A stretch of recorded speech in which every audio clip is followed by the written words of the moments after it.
Welcome to the Help My Unbelief podcast, the #1 Christian podcast designed for the unbeliever.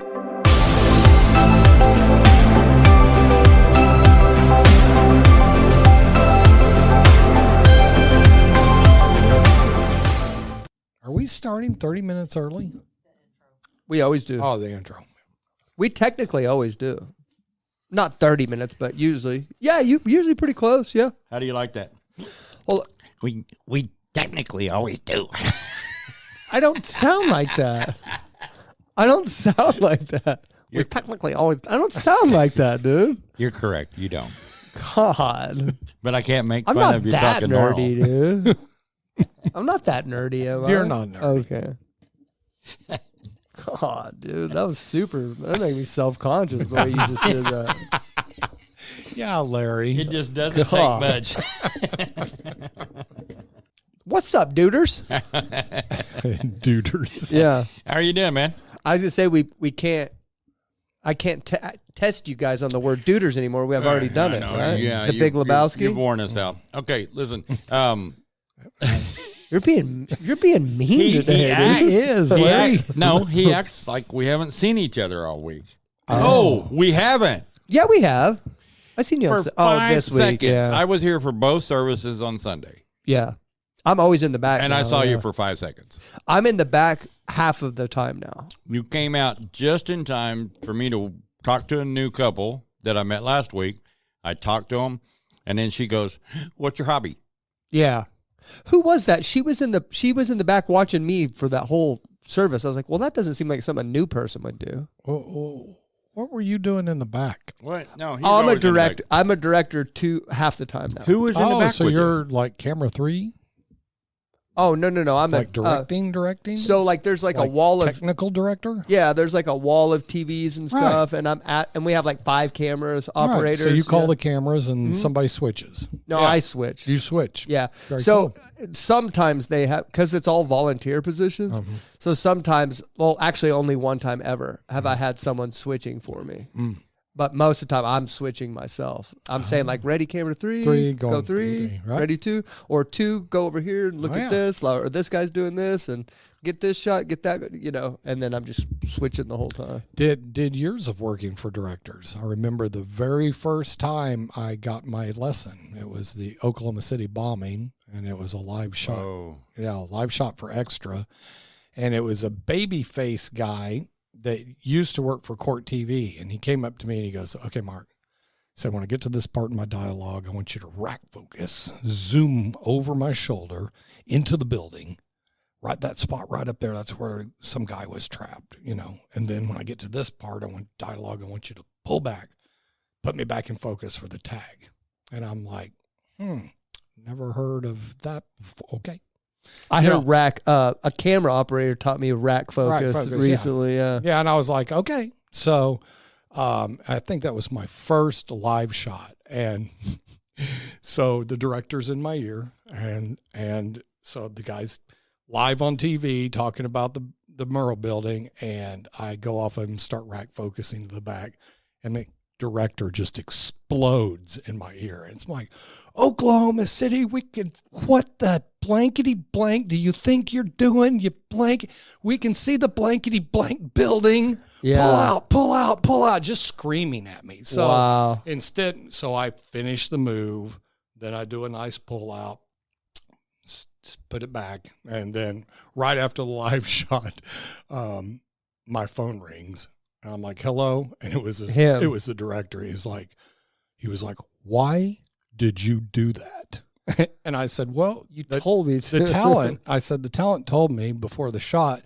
At this point," and he goes, "Put him on the phone." Oh, wow. I gave the guy the phone. He's like, "Yes, sir. No, sir. Never again, sir." So that's when I learned Wow. that the director was God. Yeah, That was yeah. my lesson. So- And luckily, I got to work again for them. In this case, the production that Emily is the overseer. She's yelling at me to make sure I'm getting everything right, And she really gives me room to like grow into it because I've never done anything like it.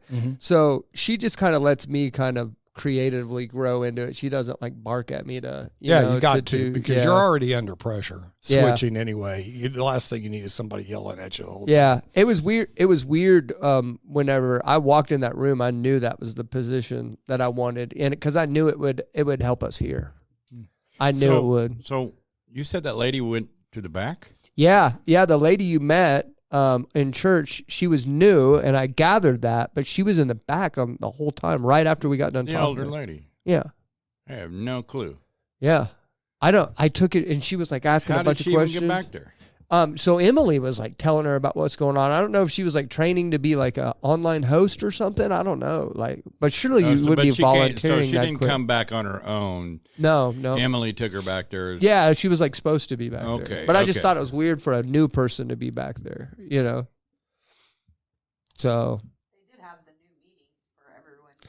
Yeah, I don't know why we're talking about stuff that the listeners are nobody's going to know what we're talking about. And they're like, "Oh, I guess we're having secrets of Zach and Larry and Mark's church now." Well, the church did say that they're going to have a new member, like for volunteers to help out. Oh, we yeah, have the El yeah. Reno, now that we're doing El Reno too. Yeah. So it's probably why they did have, like, they did that night, like, Yeah. neat night. I don't want that on me. Oh, yeah. That's So what I was going to probably say. That volunteered night. I was going to say that like I'll tell you this in case you're close to the Oklahoma City metro area and you're listening to this, we would love for you to come to our church first of all, and we're in need of volunteers for many positions because we are growing. We've taken over a church in El Reno now, and I have such a good feeling about that is in particular, that church in particular, because we're already good here. You know what I mean? We're already, just like you told me the other day, this is an undeniable Holy Spirit experience here at this church. Very much so.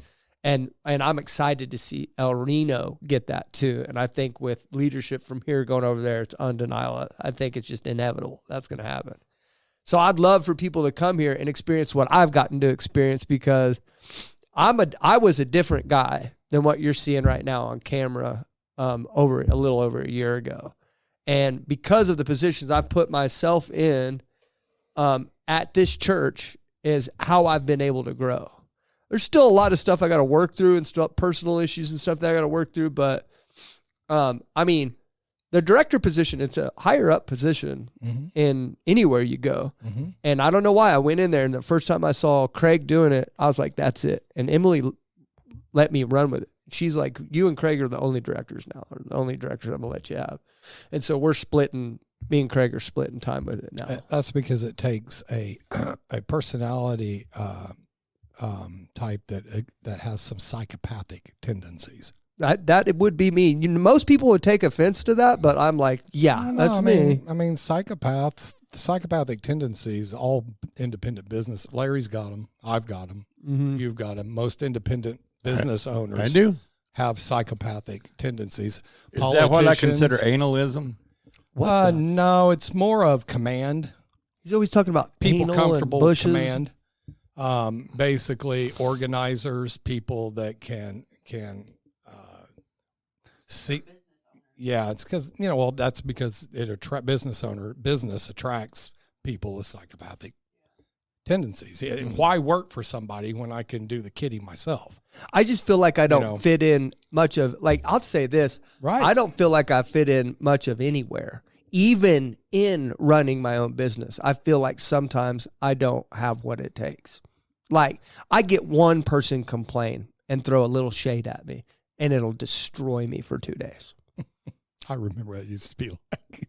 You know what I mean? Like, I remember that when I first went out on not now. You're not like that now. No, now I'm like, okay, well, you can't please everybody all the time. I'll do what I can. I hope I can get that way to make it right. I'll throw this in there. Okay. Since I come to the Lord, since I ended up having to basically really depend on my business. I used to as a side gig. Colossians 5:17.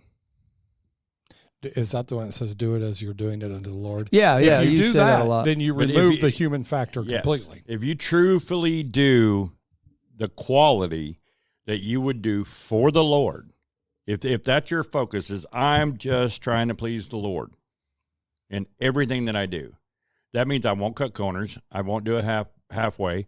I won't back off. I won't accept mediocre. My customer's protected because of my dedication to doing it for the Lord. And I think all three of us do our work that way, but I identify with what Zach is saying because, you're in your first 5 years of this business? I mean, first two, yeah. First two. We are what we do as men. And so I just remember that period of where, I screwed it up. I'm never going to, I suck. I stink. Yeah, man. yeah. In fact, for me, it was the first 10 years, solid 10 years of my business. I crucified myself with every mistake. That shot wasn't completely in focus. I can't believe I missed that. Do you grow out of that? Yeah, but I like what you said, Larry. Do you think you need to be that way, though? Maybe you do need to be that way. I don't know. I just, like I said, I don't feel like I fit in 100% anywhere. It's weird. Like, I feel like I'm such an oddball. Like, I look at myself and how I interact with anybody. Like, I don't have a ton of friends. Mm-hmm. Like, and even the friends I do have, it's almost like I push them away a little bit, Quality, not quantity. I always just, that's true. That is true. I agree with that. I don't know, man. I just seem like I'm a little different, and it's just kind of annoying. Well, I've noticed you're a little short, but other than that, that's not. No, I'm not. I'm very average height. I'm just playing with you. I'm very average height. 5'9"-ish. My doctor told me I was 5'10", and I've been running with it. Anytime you're going to pull the scab off a wound, I'm going to come along with some salt. Well, and yeah, rub it in there because for you're you. one of those tall guys. Yeah. And you're right. I have nothing to do with that. Yeah, I know. Larry comes up to give you a hug. It's like you better bring a ladder and pack a lunch. That when you gave me a hug in front of that new lady, she kind of looked at me weird because he gave me like an extra big hug, and she looked at me kind of weird. And I said, he does that because he knows I'm uncomfortable with affection. Right. And she goes, training. That was what the extra lingering and the playing with your hair was. Yeah. I was doing that with my toe. That's not right. I was twisting my toe. Yeah. Every time I pat him on the head, people kind of look at me strange. I don't know. Are you petting that trying kid? to help you grow, boy. I'm trying to help you grow. Man. Yeah, it's been a weird experience just being alive recently, because I just kind of go like this. And because we're looking at what's going on in the world right now with like Israel and stuff like that, and I'm not trying to be like the end times tomorrow type of guy, but like when you look at, have you seen videos of like how sophisticated this war is? Have you seen any of the videos? Like it's actually, most of the time, I was telling Mark earlier, most of the time I can disconnect from things like this that's going on in the world. I can disconnect from it just because, that's not happening to me. That's 1,000 miles away. But then when I watch these videos of the missiles and this Iron Dome in Israel and stuff like that, and to see how sophisticated war has become. Man, that's the way I was with Desert Storm. Did you see the picture of the cruise missile when they put the camera on the front of the cruise missile and they show it going to this warehouse, and this jihadist comes out and opens the door, sees the missile and slams the door, and the missile goes right through the door. Yeah. I was like, we're the king. We're flying missiles through windows and doors, man. Everybody, that's the problem now, is like, we're not the king anymore. Like, we are one of the kings. We have provided so much. Like, we gave money to, I don't want to get banned from whatever we're going to be, but we gave money to. Just drop it. I know. Yeah, we can't go any further with that. Nope. Yeah, but anyway, I've been in a weird spot lately, man. I've been in a weird spot lately. We follow that down that rabbit hole, and because we're going to find a nest of snakes. Yeah. What's the deal though? What's the deal? We always talk about the rapture and the end times, but then stuff that really kind of leads you to believe that the end times is right around the corner, and we're not talking about it. Why? Well, we're not talking about the political side of it. Yeah. Does it scare you a little bit? Absolutely not. Seriously, not at all. First off, we are doing a study of Revelation. Mark told me that. We are watching it play out in front of us. Yeah. I don't know about you, Mark, but I'm excited. Well, if you read... This is verification of what is written in the Bible and prophesied many, many eons ago. And it's played out right in front of us. Will you do me a favor? With accuracy. Will you do me a favor? Please. Not right now. Not right now. But will you do me a favor? Serious. And I mean this. I'm being serious. So Mark says you're like in Revelation chapter 12 right now, right? Mm-hmm. And I'm not asking you to agree with me, but I'm asking when you get to Revelation chapter 16 and Revelation chapter 17. It's 16. It might be 17 and 18. And it's about the fall of Babylon, fall of the Babylon the Great. John was talking about the great city. I've heard I know you have. We've discussed your opinion on that, yes. But I want you to at least read that with my viewpoint in the back of your mind. Oh, I think it's fantastic. Yeah, no, I've been going over it. Yeah. So we sink into the ocean, and the next thing we know, we get to see Jesus. Awesome. Yeah. Well, the thing is that says, we are arrogant, and we Americans think that all the world revolves around us. Yeah. Revelation 17 and 18. And we are in the opinion that we will be there during the end times. Mm. I don't see that biblically. I don't know. What do you think about the feet of the image with Daniel? That's in Daniel, yeah. Yeah, now, of course, the clay and iron could mean that they're at the very end times, there's no dominant world empire, but yet the Revelation says you won't be able to buy or sell without the mark of the beast. So, right, but I mean that is. But I've heard a lot of people say that it symbolizes the United States. So let me explain the iron and clay. It's not a symbolization. Let me explain my viewpoint on Revelation 17 and 18 and why I think that the fall of the great city Babylon is the first thing that happens. And it's just from how I know people are reacting. So what John was talking about is in Revelation chapter 17 and 18, he says that this great city was so powerful, and one of the most shocking points of the thing that he was seeing was that it was destroyed in under 1 hour. The whole thing was toppled and sunk into the ocean within 1 hour. Could that not be the fall of Rome? I don't know. Which burned in one day? Mm-hmm. So, hold on. So, he's talking about an hour being destroyed and stuff, that 100 fire dots found its mark, that not a single one missed. Mm-hmm. Not a single one missed. All of them hit. Well, that's another fascinating thing that we talk about. Like, well, if we get nukes in our way, we would just intercept them with our high level, But this is saying that whatever happens, all 100 of them going to hit it. Going to get hit right. They're going to find their mark. And another thing that I noticed was the kings of the world were mourning because they won't get to commit adultery with this great city anymore. Nobody who's going to buy about doing business. Yeah, who's going to buy our goods, our frankincense, our incense, our myrrh? They did that with Rome, our too. Clothing, or who's going to sing us our songs? Because who do we sing we travel all over to Australia, to Europe, to China, to Korea. All of our talent goes over there and sells these tours. Says who's gonna sing us our songs? Who's gonna do all these things?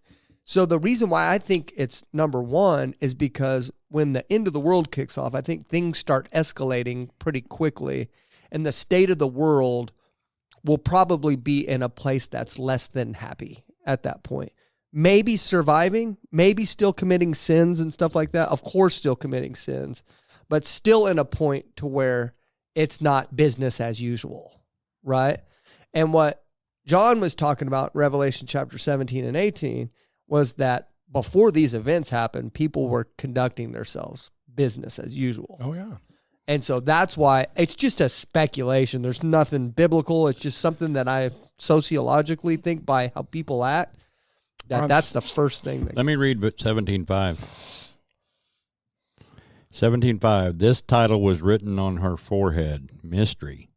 Babylon the Great, the mother of prostitutes and of the abominations of the earth. Abomination of desolation. I saw that the woman was drunk. This is 6. I saw that the woman was drunk with the blood of the saints, the blood of those who bore testimony to Jesus. So a lot of people that have been martyred for Christ has been a result of this great city. Yeah. Epstein Island. We're still trying to make it a city. It's a spirit, to be honest with you. It's the spirit of Babylon that is upon this country. And yeah, look, I saw, man, I don't want to go into this, but I saw several clips from actors. They have recreated the city of Babylon in Hollywood. They worship there. Oh, there's a movie coming out.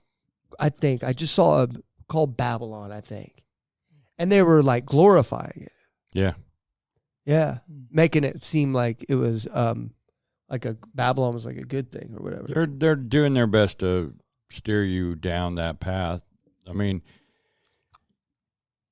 you're either going to stand for Christ or you're going to fall. Are you scared at all? Are you nervous at all?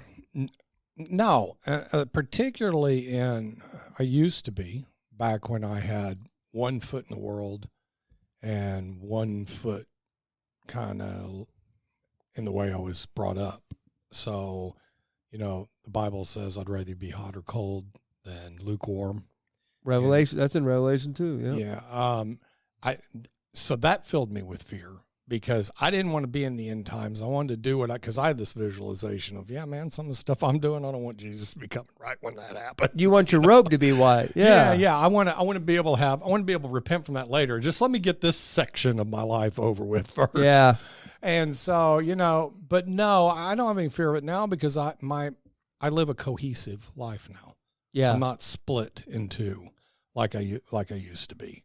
The spirit battling against. I still have questions. So now you're living with one master. I'm living with one master. That's right. And you're understanding the master is the master of your spirit and the master of your flesh. Body. Exactly. See, like me, I'm pre you. I'm pre that. Right. And that's the cool thing because then Revelation used to fill me with dread and worry. Now it's really comforting because it is the revelation of Jesus Christ, and he's seated at God's right hand, man, and he has all authority and all power, and he's going to come down and rule this place. What concerns me about that, though, is that John warns the people that's living in whatever city this is. Woe to the depart from her, or you'll share in her woe, or you'll share in her so basically, torments. depart from the world.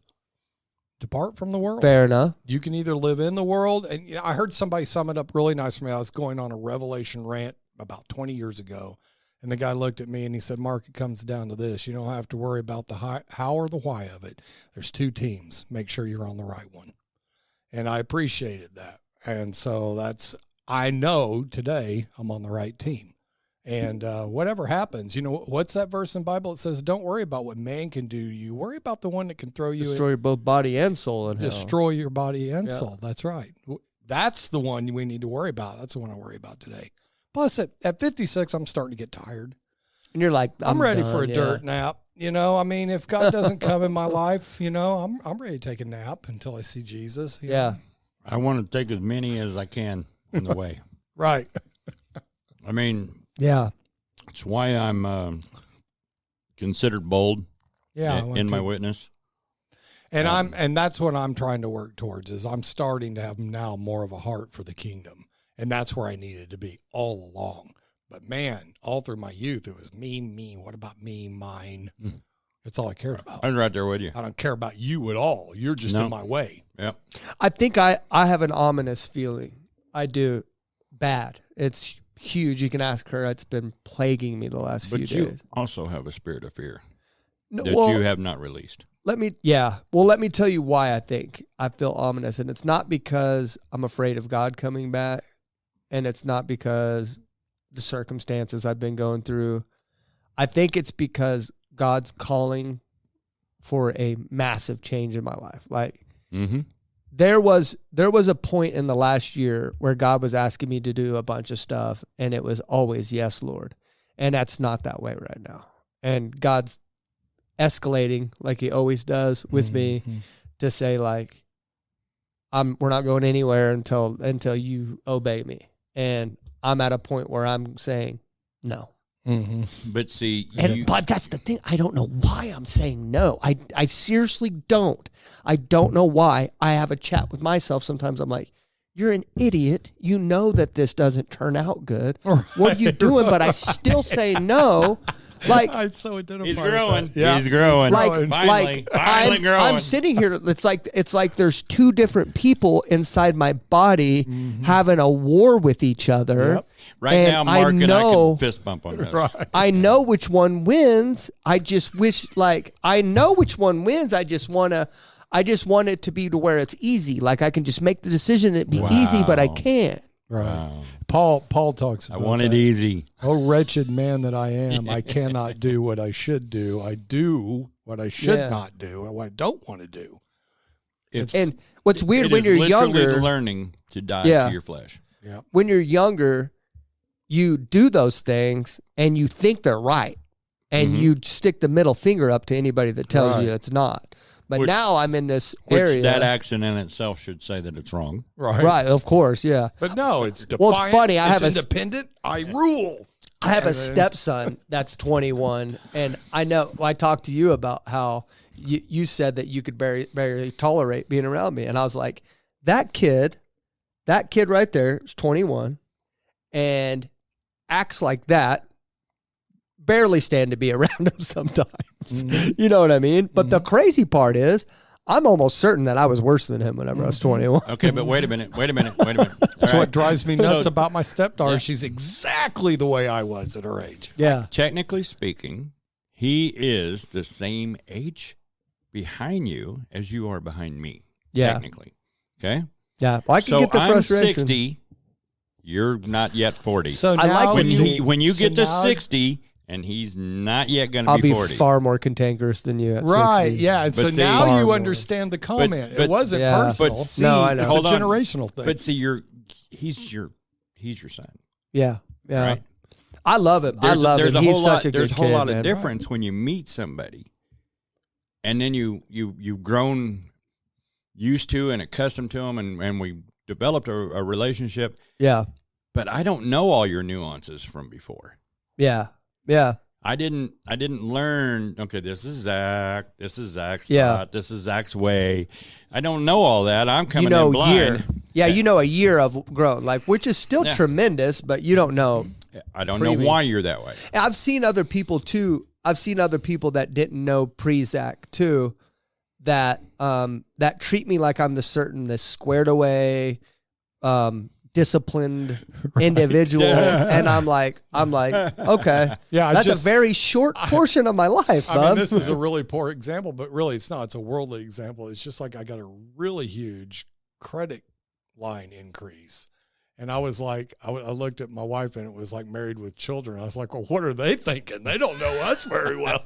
Yeah. Well, no, the simple fact is their short period of time, I've been faithful.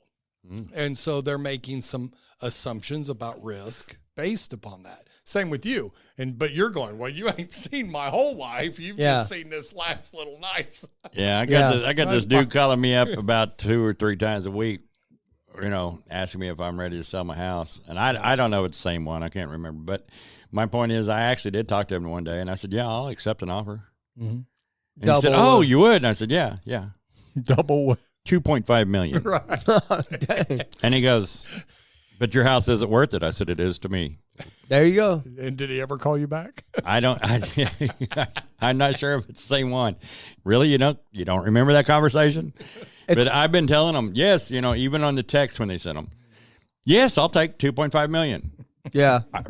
It's kind of like You the. could probably buy my whole neighborhood.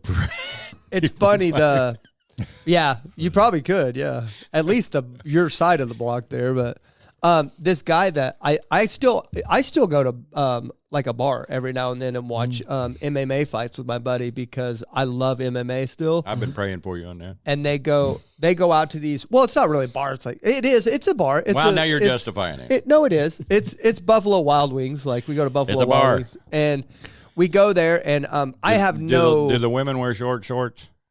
Not really. No. Okay, see, No. it's been eons. I've I been can't to ones remember. that do, It's but not like Peaks or Yeah. Twin Peaks or Yeah. Hooters. Hooters. No. Okay, well, we've yeah. been to that one too. But Yeah, but anyway. I wouldn't go to either We've been to one of that one them. too.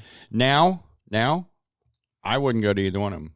Yeah, probably not, but I mean, it probably shouldn't. But anyway, I go watch MMA fights with my friends, right? And I have literally no concern about drinking at all, right?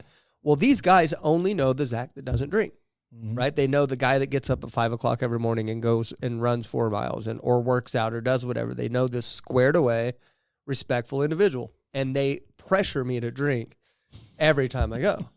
And I just politely say no. And I've got to the point where I'm just like, I'm going to be very frank with them to be like, guys, I'm never drinking again, just to let you know. And they've never saw me drink, period. Well, one time they came together, or he said he pressured me to drink again. I said, tell you what, I'll get a drink right now. And he's like, you probably handle it. And I was like, you may be right. You may be right. I may be able to handle it. But I tell you what, if I can't and something bad happens and I go back down this path of addiction again, I need you to make a deal with me. I need you to make a deal with me that you're going to be there drinking with me every single night. I used to stay up till 6 or 7 o'clock in the morning on YouTube in the garage by myself. I'm going to need you to be there, okay? And I'm going to need you to call up your wife and get her permission that you can make that happen. If you're willing to take on that risk and be there with me every single night doing what I do when I get addicted, Right. I'll do it. Stuck up my hand. He was like, nah, I'm good. Never asked me to drink again. I heard somebody in recovery once go, yeah, somebody asked him, hey, man, you take a drink. It won't hurt you. He said, yeah, but it might hurt you. You want to lose your wife and half the stuff you own? Yeah. Yeah. I mean, to me, it'd be like, seriously, dude, I'm almost 40 and you're trying peer pressure on me. Right. Yeah. Let me try my peer pressure on you. you. You come to church with me. Right. Yeah, let's go to Come church. to church with me. Every day. Come to church with me. Let's go to both services, dude. Yeah. Let's get crunk in the Holy Spirit, dude. Both services. Be here at 5 o'clock on Sunday. Be here on for ambassadors on Wednesday. Let's walk around the church 7 times before service. Be in class on Wednesday. Be in Bible study on Thursday night. And if I can find somebody to hang out with for small groups, which we do sometimes, Friday night or Saturday, I'm in. Grind for the Lord, baby. Yeah. I need as much reinforcement so that I can say no to my flesh.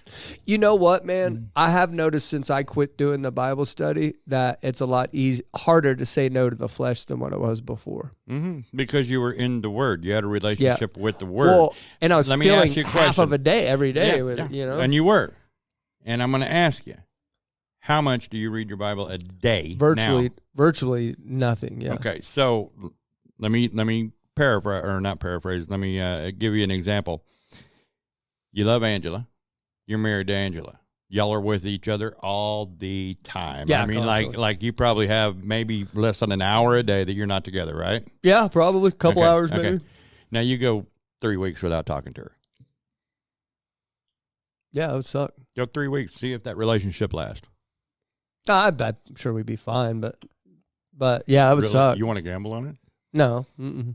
Okay, my point is that it's not going to. Yeah. That'll drive a wedge in between. Then you're going to start bickering at each other. Then you're going to start complaining to each other or about each other. And then before long, you're in a knockdown drag out. Yeah. And all it was is that you ignored her for 3 weeks. Yeah.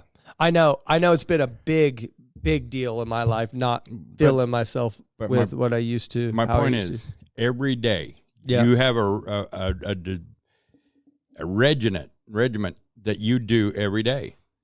Why can you not include 15 minutes of a Bible study? I know that there's certain things I do right now where it's like I should be doing this for the Lord instead of this. Do you know why I write the devotionals?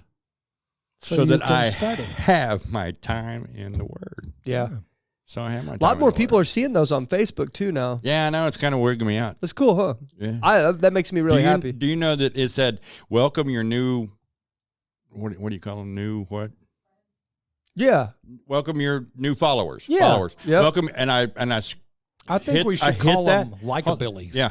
Here, I hit that button and then I scrolled and I didn't get to the end of it before I went, yeah, dude, I can't do that. I didn't know how to welcome them. Yeah. So it's like, Well, you know- hey guys, we really appreciate you coming onto the Facebook page.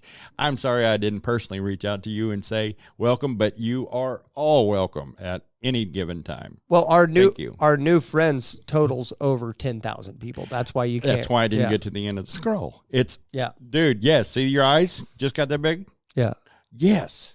Yeah, it's like we picked up on Facebook alone. On Facebook alone, in the last 30 days, we reached over 2 million people. Over 2 million accounts saw. Can you wrap your mind around that? Because I gotta ignore it. Otherwise, I freak completely out. In the 80s, when I had long hair, I always wanted an audience that big. Now it's scary. Yeah. Yeah. I couldn't sing. I can comprehend that. And now I know much less than I did then. Yeah. Much less. I want to say this. And that's a big number. But I am doing my best to do all of this for an audience of one. Try it's for God. There you go. I want to say this. I want to make it like I know you're everybody's seeing that I'm posting less clips, and I am sorry for that. But I will get back to doing it again. But I posted almost 7 days a week. There was a point where I was posting 2 a day, 1 in the morning, 1 in the evening, for a period of like 6 months. And I just got wore out. And I'm not posting clips because of a specific guest that I didn't like or I didn't feel like they needed to be seen. It's just I needed a break. And I'm taking like a 2 or 3 week break from it. He's the technical dude, and we don't know. He's a camera dude. He's a technical dude, and I don't know squat. Yeah. So I'm fitting to teach Larry how to do these clips. That way I can just pass them off to him, and he can. I don't think Larry Autry would be welcome to that. No, I was talking about you. Good try. And hey, I'm going to tell you this. I was talking about you. He was doing the deflection. You're doing the deflection thing. Yeah. But yeah, I need a break. I'm taking a break. It's no offense to any of the guests or anything else. It's just all it is I need a break, and people probably need a break from us too. So we are 1 month away from our 1 year. 1 year. That's so crazy, dude. 1 year, 1 month away from 1 year. That's so crazy, man. It's so crazy. It doesn't feel like. And I'm more charged up about this now than I really was then. I didn't think I could go anywhere. I'm not. I go through seasons with it to where I'm charged up and then I'm not, and then I'm charged up and then I'm not. I have a. You're still battling flesh. Well, I let this get to me too. I still have to learn how to beat this. My mind, He literally made the action of exactly what I said.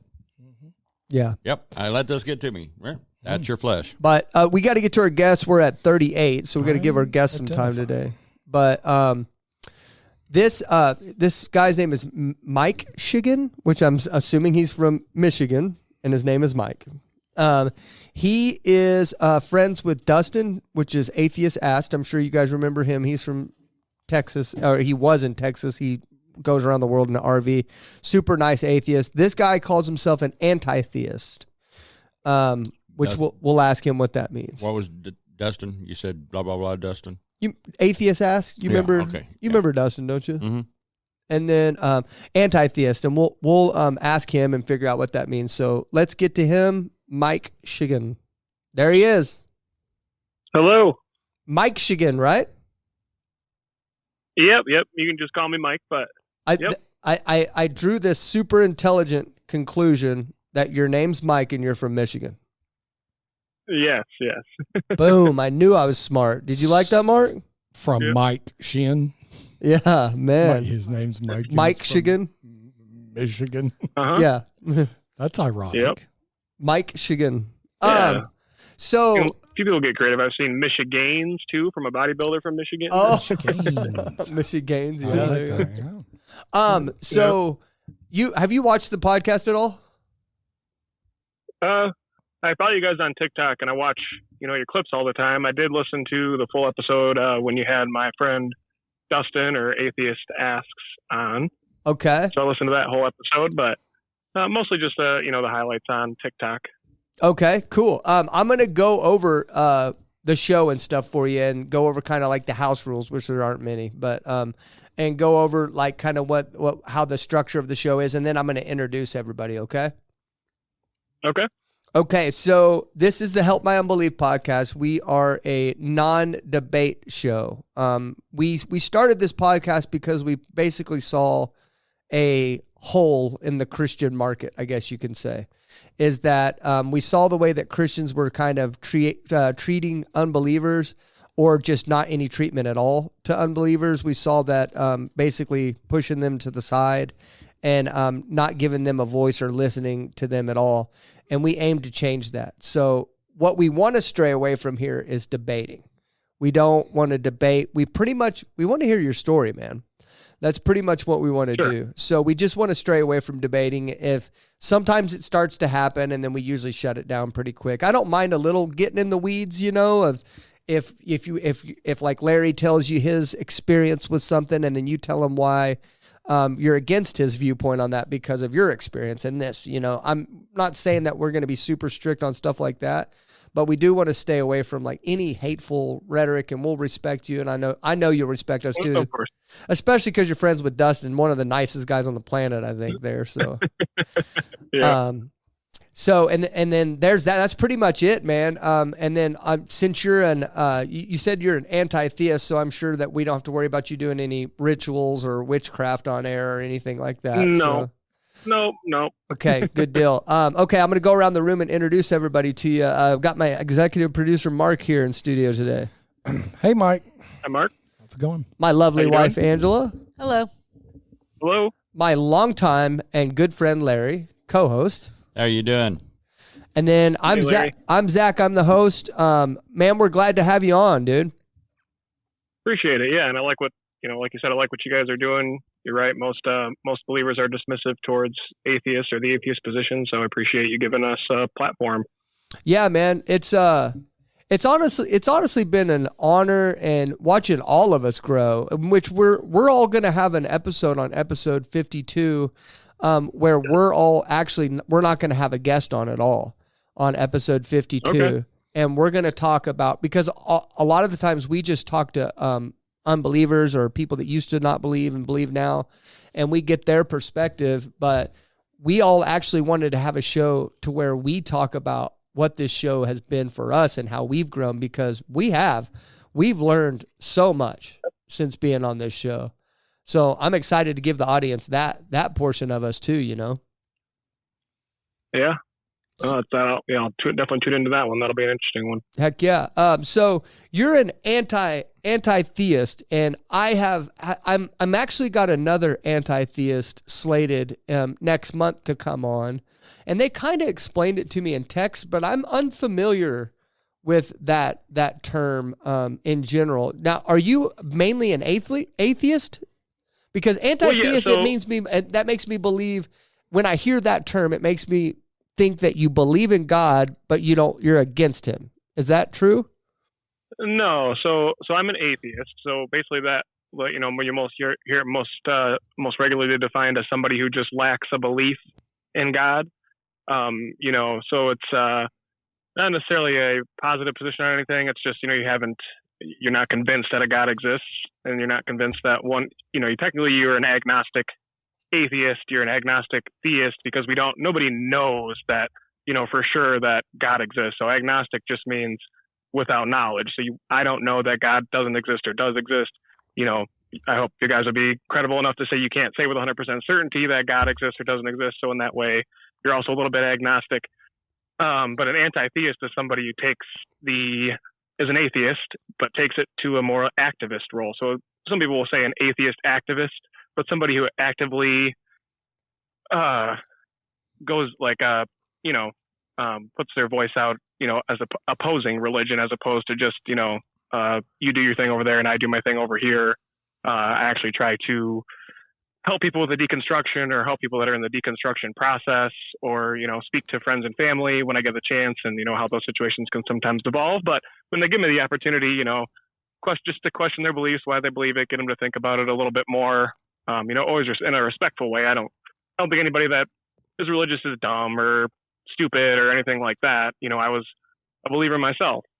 So it's nothing like that. It's just, I think it's indoctrination, and, to break that cycle sometimes. I mean, as you well know, most people who are Christians go to church every Sunday, maybe don't even crack their Bible open. They just rely on the pastor to tell them what's in there, or think they have an understanding of it and think they don't need to read the Bible because they go to church every Sunday. So basically I point out, what's in the Bible, and, I'm not saying that they have to be on my side or that I'm necessarily right about everything, but, this is what's in here. This is what, this is what you claim to believe in. Do you really agree with that? type So thing. I want to talk about the indoctrination thing real quick, and it's something I've been thinking a lot about lately. And that one's hard for me to believe personally, like that, like we're all being indoctrinated right now. And then I start going down this line in my head. This is literally, I'm going to give you my thought process behind it. I'm like, okay, let's say we all are being indoctrinated, right? And there's this some sort of high-end plan where somebody put together and created this religion, Christianity, right? Which really, I mean, whatever they did that worked, right? They started in the beginning, and somebody got together and said, let's start this thing so we can control people's actions, or for whatever reason, for that matter.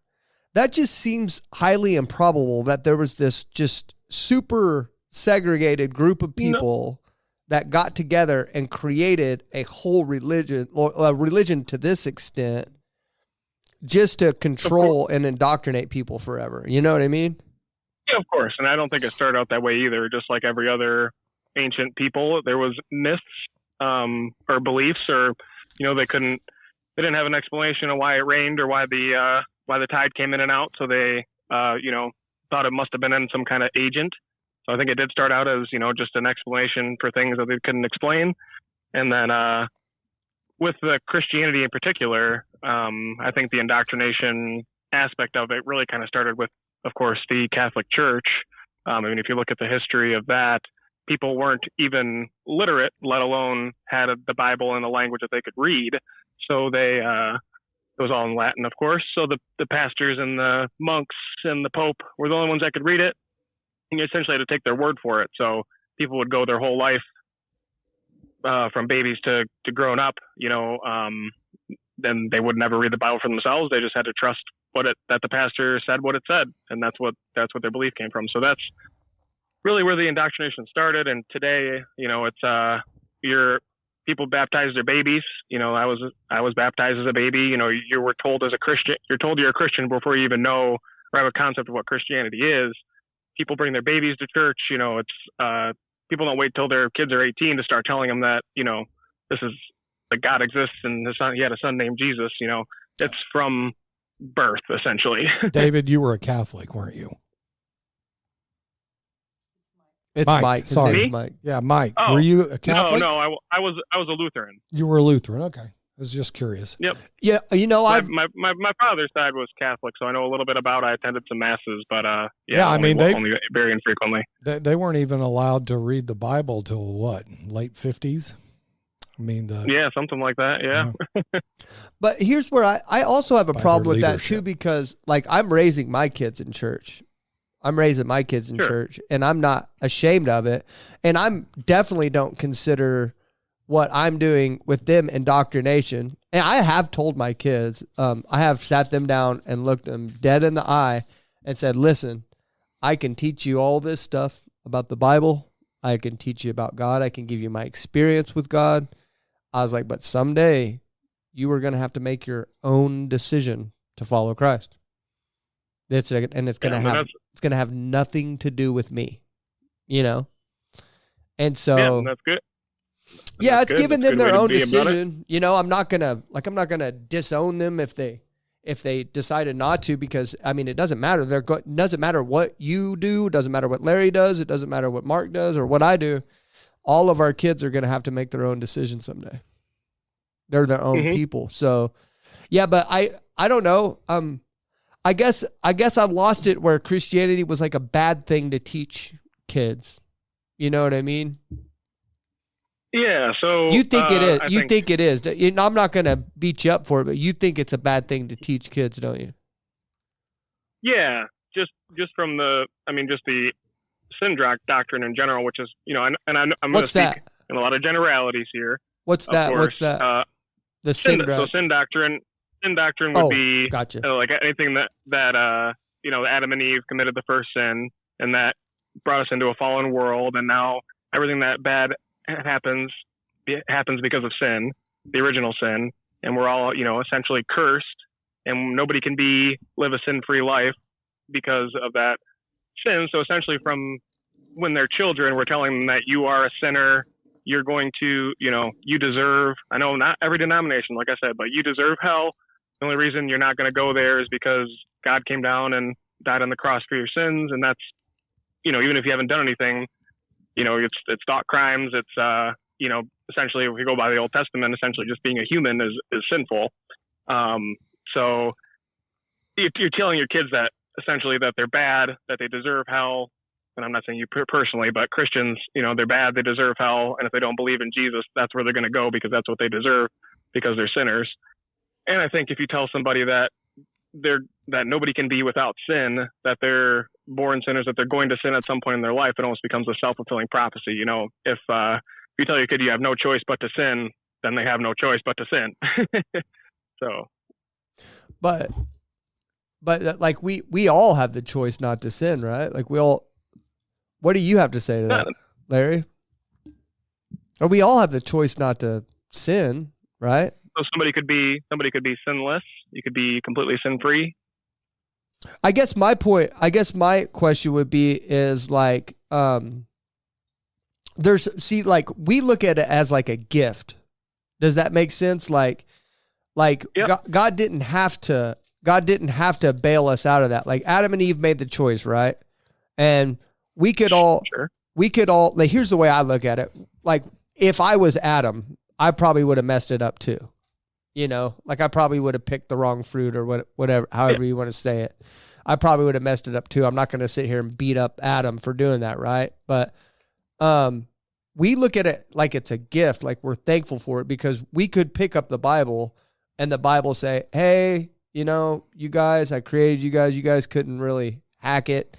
Thought about sending my son down, but decided not to. Have fun in hell. That's what it could have said, but instead it says, hey, he sent his only son to come down and die on a cross to forgive us. That way we can spend eternity for him, even though we didn't follow the rules. Like it's almost like a second, third, fourth, fifth, sixth chance type of thing for us. But then he throws us that anchor and then we still don't like it.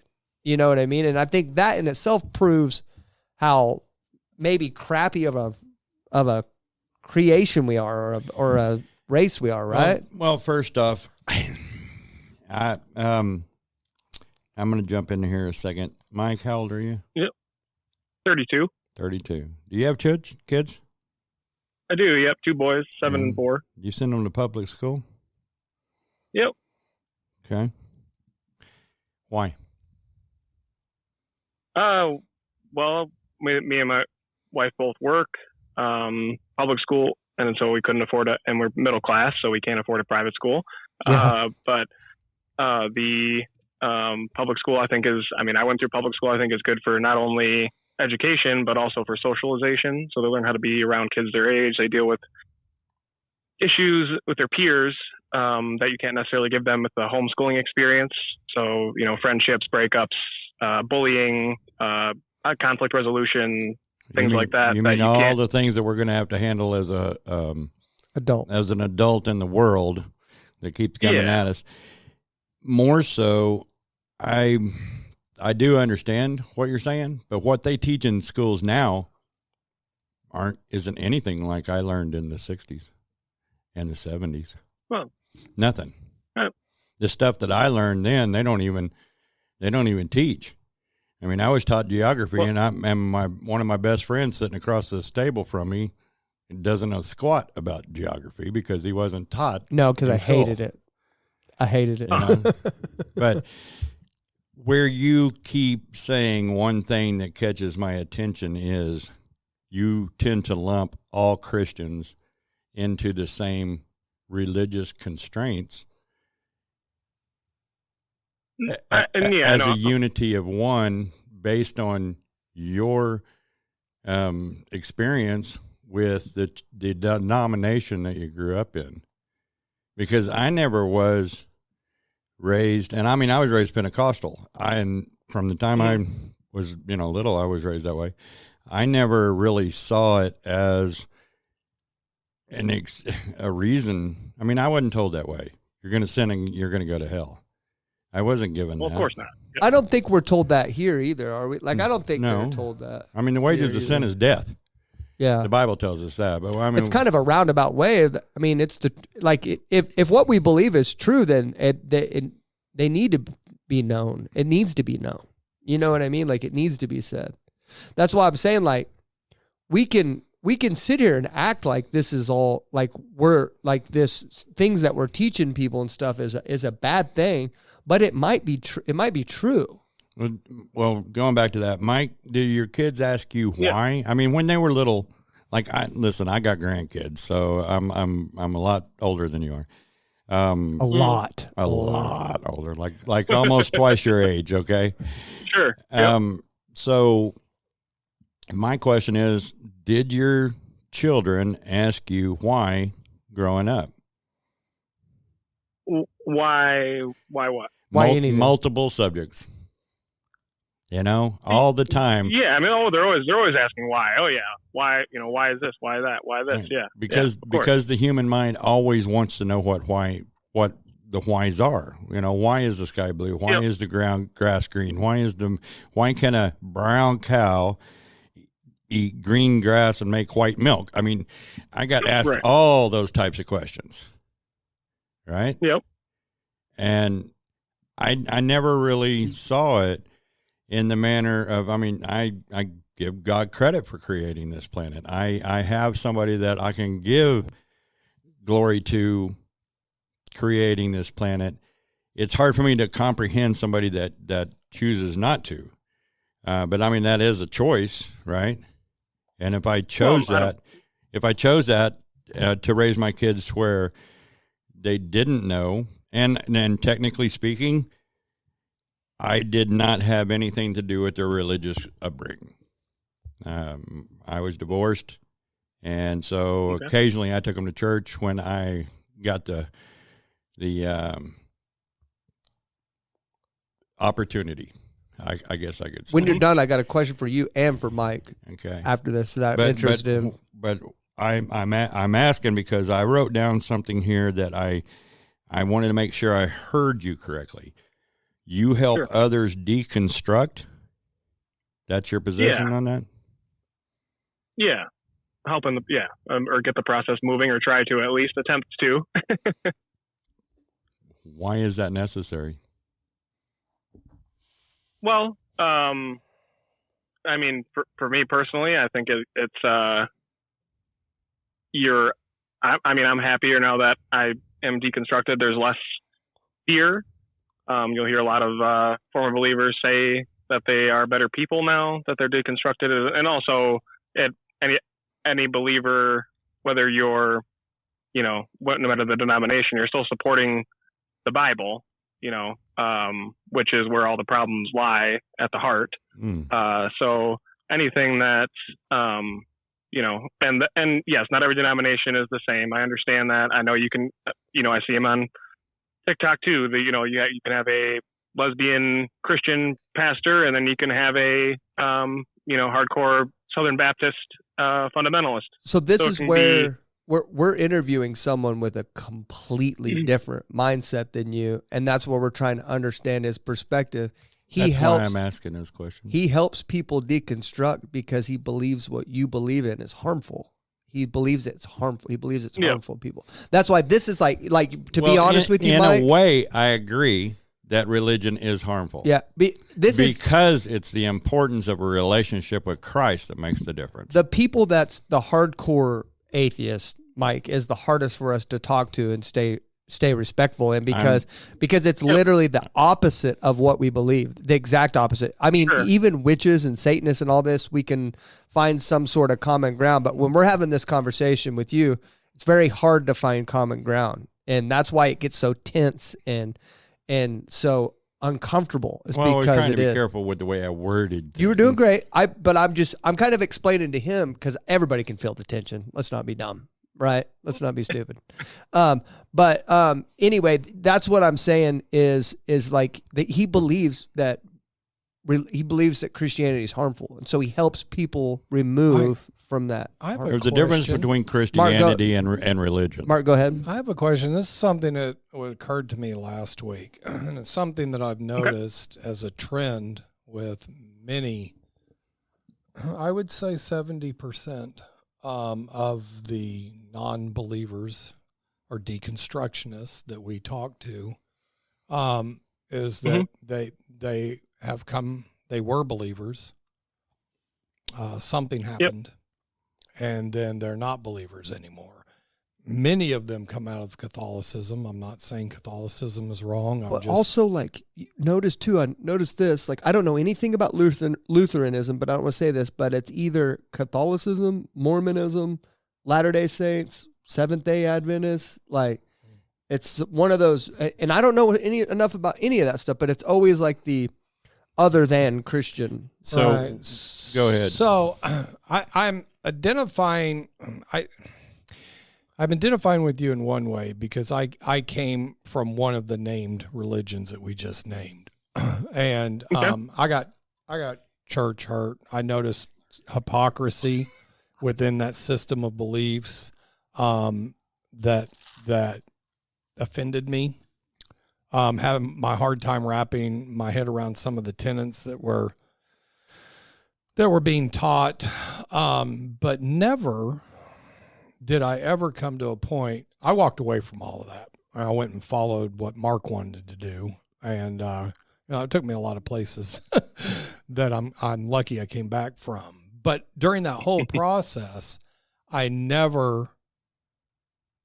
couldn't. The dividing line of me saying there is no God, and I always knew there was a God. I just knew I was out of alignment with his will. Were you ever close, you think, to giving it up completely? No. No? Okay. No, I always knew, but I was definitely close with giving it up to what those people told me he was. So what you're asking him basically, Mark, is do you think it's possible that he has received a false gospel and that's what's made him depart from it? No, Is that what the Holy Spirit kind of talked to me a couple of weeks ago. It's about some unresolved unforgiveness I had in my heart from being hurt, and how it's blocked me from connecting with God's people for 30 years. It blocked me. It wasn't until I let all that go and realized it. It's the way he's going. He's apostolizing the complete deconstruction of people's faith to free them. I'm just wondering, what's your name? Mike? Mike. I'm just wondering. Yeah, yep. I'm just wondering, Mike, is there something? And I know this is getting really deep, but is there something? The Holy Spirit told me to ask one of you during this podcast. Is there something you need to forgive religion for? Man, maybe, instead of God. Maybe you're throwing the bathwater out, the baby out with the bathwater. My mom always told me, she said, the church is made up of a bunch of sick people. If you look at the people, you're in trouble. You got to keep your eyes on the one. So I'm curious about that. Was there a moment where you were like, man, that really hurt. That doesn't make sense to me at all. I mean, did you have the experience, or was that not your experience at all? So I guess I'll kind of tell you what led me to this. I guess I was, like I said, I was baptized Christian, Lutheran. Mom, very religious, still is. Mm-hmm. Whether she actually lives it in her life is another question, but always went to church every Sunday. And I actually enjoyed church. When I was a kid, I've always sung along to songs. Even now, I'm in the car and the radio's playing, I'm singing along. So I'd get, the compliments from the nice old ladies around me. Oh, your son can sit behind me anytime. And then I, became an acolyte and, did that, went through catechism, we did Monday school, which was after school. So it's Sunday school on Monday, but it was after school. So did that. But there were things that just never sat right with me, namely being that anyone who's not Christian is going to hell, essentially, is what, not necessarily my preacher, but that's essentially what my mom had said. And that just didn't sit right with me. I couldn't believe that, a nice Hindu father, who loves his kids and loves his family and, pets the dog every day is going to burn in hell just because he happened to grow up in India, where whether he heard of Jesus or not, it'd be just like you hearing about Shiva, like you're just going to shrug it off. That's, that's just what those people over there believe. It's not what I was taught to believe. So I just could never wrap my mind around that aspect. So I just, at first I started, okay, God still exists, but there's no way that he could possibly send people to hell just for not being a Christian. I mean, that just doesn't make any sense. And that just kind of led me to, and then when I did get a little bit older, and actually my mom taking me to see the Martin Luther movie, which if you guys know anything about Lutherans, that came from Martin Luther, who was the first Protestant who went and nailed the theses on the basilica or whatever it was, and he was the one to start the Protestant Reformation or kicked it off. Right. So we went to see that movie, which was like a biography, and that's where I kind of started to see, okay, so the church had all these things that they were doing that were wrong or not biblical. And then that made me want to research, okay, well, where did the Bible come from? And then, you learn that the Catholic Church essentially put it together through all these councils. And, it was selected from all these other writings around the time and been changed and edited over time. So then, I wanted to read the Bible for myself and see what was really in there. So when I was younger, I did that. And, after reading the Bible, it's just like there was no way that this could have been put together by some divine being with omniscience that could see into the future. And, with everything that's in there, just, I'm sure you guys have heard it from a lot of atheists, but, all the things in there that we would not consider morally right today. Can I say I still struggle with that, and there's no caveats or buts to the end of this, but your friend Dustin, man, like one of the nicest guys I've ever met. Good heart. Yeah. I can tell he's just a great dude. And I've gotten, and I don't know him that well, but I feel like we've gotten to know each other because I watch I don't know if he's not posting or if TikTok. I noticed that yesterday. I was like, they're not showing me any of Dustin's videos anymore for some reason. He hasn't been posting as frequently, and thinking about taking a break because he's at a standstill with the numbers, so he's getting a little bit disheartened. Well, I actually have too. I've been on like a 2-week hiatus too, just because it's so tiring. It's exhausting sometimes, but so I have an issue with that, man, too, where I'm like, man, I don't know why God would do this, send someone like Dustin to hell, like, right. It bothers me. It bothers me. I've said it openly on the show before, so it's not like new, but also like, I also look at the fact that there could be maybe there is a but to this. Maybe I lied, but I do have like I do have an alternate viewpoint, is because like, I know that there's an enemy. Like I told Dustin this, there's something that doesn't want me to be a Christian. There's for sure something in the spiritual world that does not want me to be a Christian, that I feel like I would get that peace that you talk about, that you have now that you're not a Christian. I feel like I could achieve that, but that's not comforting to me. That's not comforting to me. Okay. And the reason why that's not comforting to me is because I feel like the thing that wants me to do that has an evil intention for me once I achieve that peace here on earth. Because the peace that I want is in heaven. And that's for more of an eternal thing. And if what the Bible says is true, then undoubtedly we have an enemy, which I don't blame the guy for my mistakes and stuff like that, like most Christians do. Be like, well, that dang devil made me kick my dog after work. I don't do that at all. I take full accountability for my actions. But I really do think there's an enemy out there. There's something in the spiritual world that doesn't want me to be Christian. And I feel like it would leave me alone if I stopped. And that concerns me. Does that make sense to you? I understand what you're saying. I mean, I don't believe in any kind of spiritual realm or anything like that. But to your point, let's say hypothetically that Satan or whatever, the devil, is out there deceiving people. Well, if he is more powerful than us, if he's smarter than us, if he knows exactly how to get under our skin or say the right things or put the right things in front of us to make us not believe, and we are deceived into not believing, is that worthy or worth? Is it just to punish somebody? If I lied to you and said, hey, if you walk through this door, you're gonna be it's gonna be a room full of sunshine and ponies, and you walk through it and it's a torture chamber. Is it your fault that you walked through the door? No, yeah, I lied to you. Essentially. But let me say, in the Bible, God tells us how to defeat the wiles of the enemy or whatever. It tells us how to do it. It literally gives us an instruction book of how to not be deceived by the enemy. And so we know how to do it. We just don't always do it because we want to fulfill the desires of our flesh, like what Larry was talking about earlier. And so sometimes we get deceived by our own flesh. I'm hearing Mike talk about what I talked about last time. I think maybe privately, I don't remember if we did this on the podcast. Yeah, we did. But the religious construct of hell has divided a large amount of people. Yeah.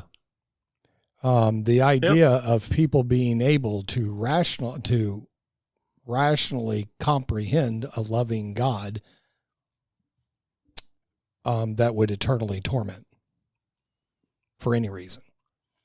And I don't know what the answer to that is. I know that a lot of religions have constructed that. I know that there is reference to that stuff in the Bible.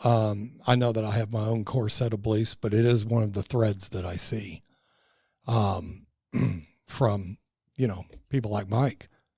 It's a hang up for sure. Like, and it is I get that. It's coming from a good place. It's not like, it's Mike's like a good place. Mike, like you said, Mike's saying I would never do that to one of my children. Yeah. He's saying he's seeing a nice Hindu dad that, pets dogs and is really nice to his family. And because he was born in the wrong place. But I believe God's fair though, too. Like I believe he's completely fair. Just like how there was a lot of people that died before Jesus died on the cross. But there's an answer to that. Because God is fair, when he did die on the cross, Jesus went back to all those people. They were given the opportunity. Yeah. It said that God waited to judge everyone who had died pre-Jesus. God waited to judge them. It says that in the book of Romans. And I read that when I was doing my Bible study. I was like, and it proves that, like, I think if that's true, that people do die with no testimony of Christ whatsoever, I believe God's fair. He's not just, I don't think God sends people to hell for just because they didn't know. I just don't think he's like that, Well, and on that same note, let's say, of course, and I'm sure you've also read in Romans that everybody has to give an account of their life to God,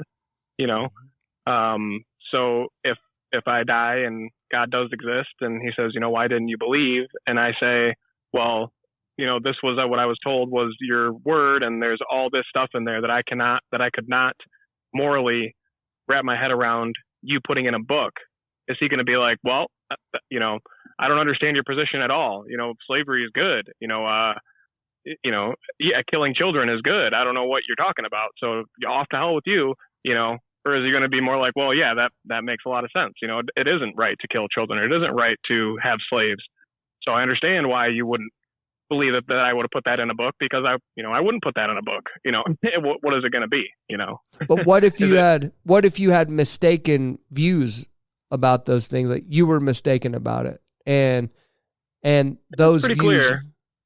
And those views were wrong. I mean, would you take accountability for it then? Well, but it would have to be like it'd have to be that, that was completely wrong, that he didn't actually put that in there, because the Bible spells it out pretty clearly. Your slaves are to come from nations around you. They're your property. You can beat them as long as they don't die within a couple days, or within, as long as they don't die immediately, as long as they go on a day or two, then you shouldn't be punished, because they're your money, or they're your silver, or they're your property. And you got God commanding, was it Saul, in like 1 Samuel 15, go and put everybody to the sword, men, children, suckling babies, like all that stuff is pretty black and white in the Bible as quoted from God. So it would have to be him saying, I never said that. Those people made that up for their own thing, So Mike, it's the sins of God that you're most offended by. You perceive his sins, his incongruity.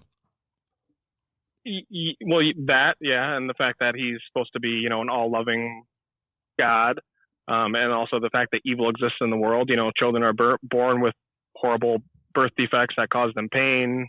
Children are, unfortunately, sexually assaulted all the time, tortured, killed. I just can't see those things existing in a universe that also contains a good God that intervenes on human affairs. Okay. I get that. So I'm right there with you, deconstructing that. See, I also, and this doesn't have to be your belief, it's just my belief. Because of what I went through in my life, I deconstructed. I just walked away from my relationship with God. And what was left was this giant hole. And I couldn't find anything to fill it. I didn't have any final resolution to my problems. And I believe that we're encoded by our Creator genetically to have that hole. That's where so much of the beauty and then the sickness of the world comes in. The beauty is finding that thing and the things that are born out of that, called the fruits of the Spirit. And then the sickness is not finding that thing and shoving everything you can into that hole. Envy, lying, cheating, sexual immorality, drug addictions, all of that. So what's your, you said you're much more at peace now. Talk to me about that peace. What's your final solution? Where do you don't ever feel that? Do you talk? See, I'm in internal, constant conversation with God. Do you talk to yourself? Is there anything that's overwhelming to you that you have to give up? What's your process for doing that? Or is it just there's no God and we're spinning on a little globe in the middle of nothing going nowhere? I'm just curious because I can't, because you and me have such completely different, and you say you're at peace with it. I never could find peace without a relationship with God. Sure. So, when you zoom out that far, it can seem nihilistic. We happen to happen on this rock, and some part of the universe that's bigger than anybody can comprehend. And if there's nothing besides this, then it does seem like life is all for nothing. But that what I find from that is if we're not given a meaning by something, then that lets us create our own meaning. So I'm also I'm an atheist. That tells you what I don't believe, but I'm also a secular humanist. So that essentially just means that I believe in humanity. I believe that everything that we've done, everything that we've accomplished, all of our morals that we've found, unfortunately through a lot of trial and error, but the moral system that we have now, we did that. And then, we do, for whatever reason, enjoy the experience of life. We enjoy waking up every day and loving our friends and family and, seeing the world and gazing out at the world. And,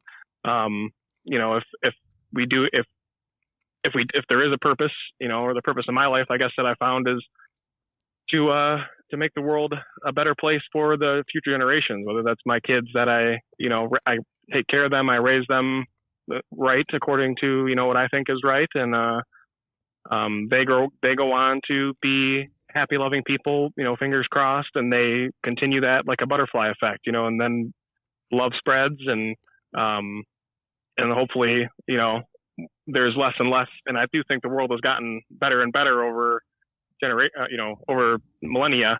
And I, hope to continue that incline to the point where maybe in the future there won't be as much suffering, or we'll have eliminated, as much suffering as we possibly can, to the point where everybody gets to enjoy their life, where you don't have people in third world countries that are, how do you see at the risk of world starving to death every day? Because I guess I don't see the world as getting better. Yeah, I see it getting worse. How do you see the world getting better? I'm interested in your viewpoint on that. Sure.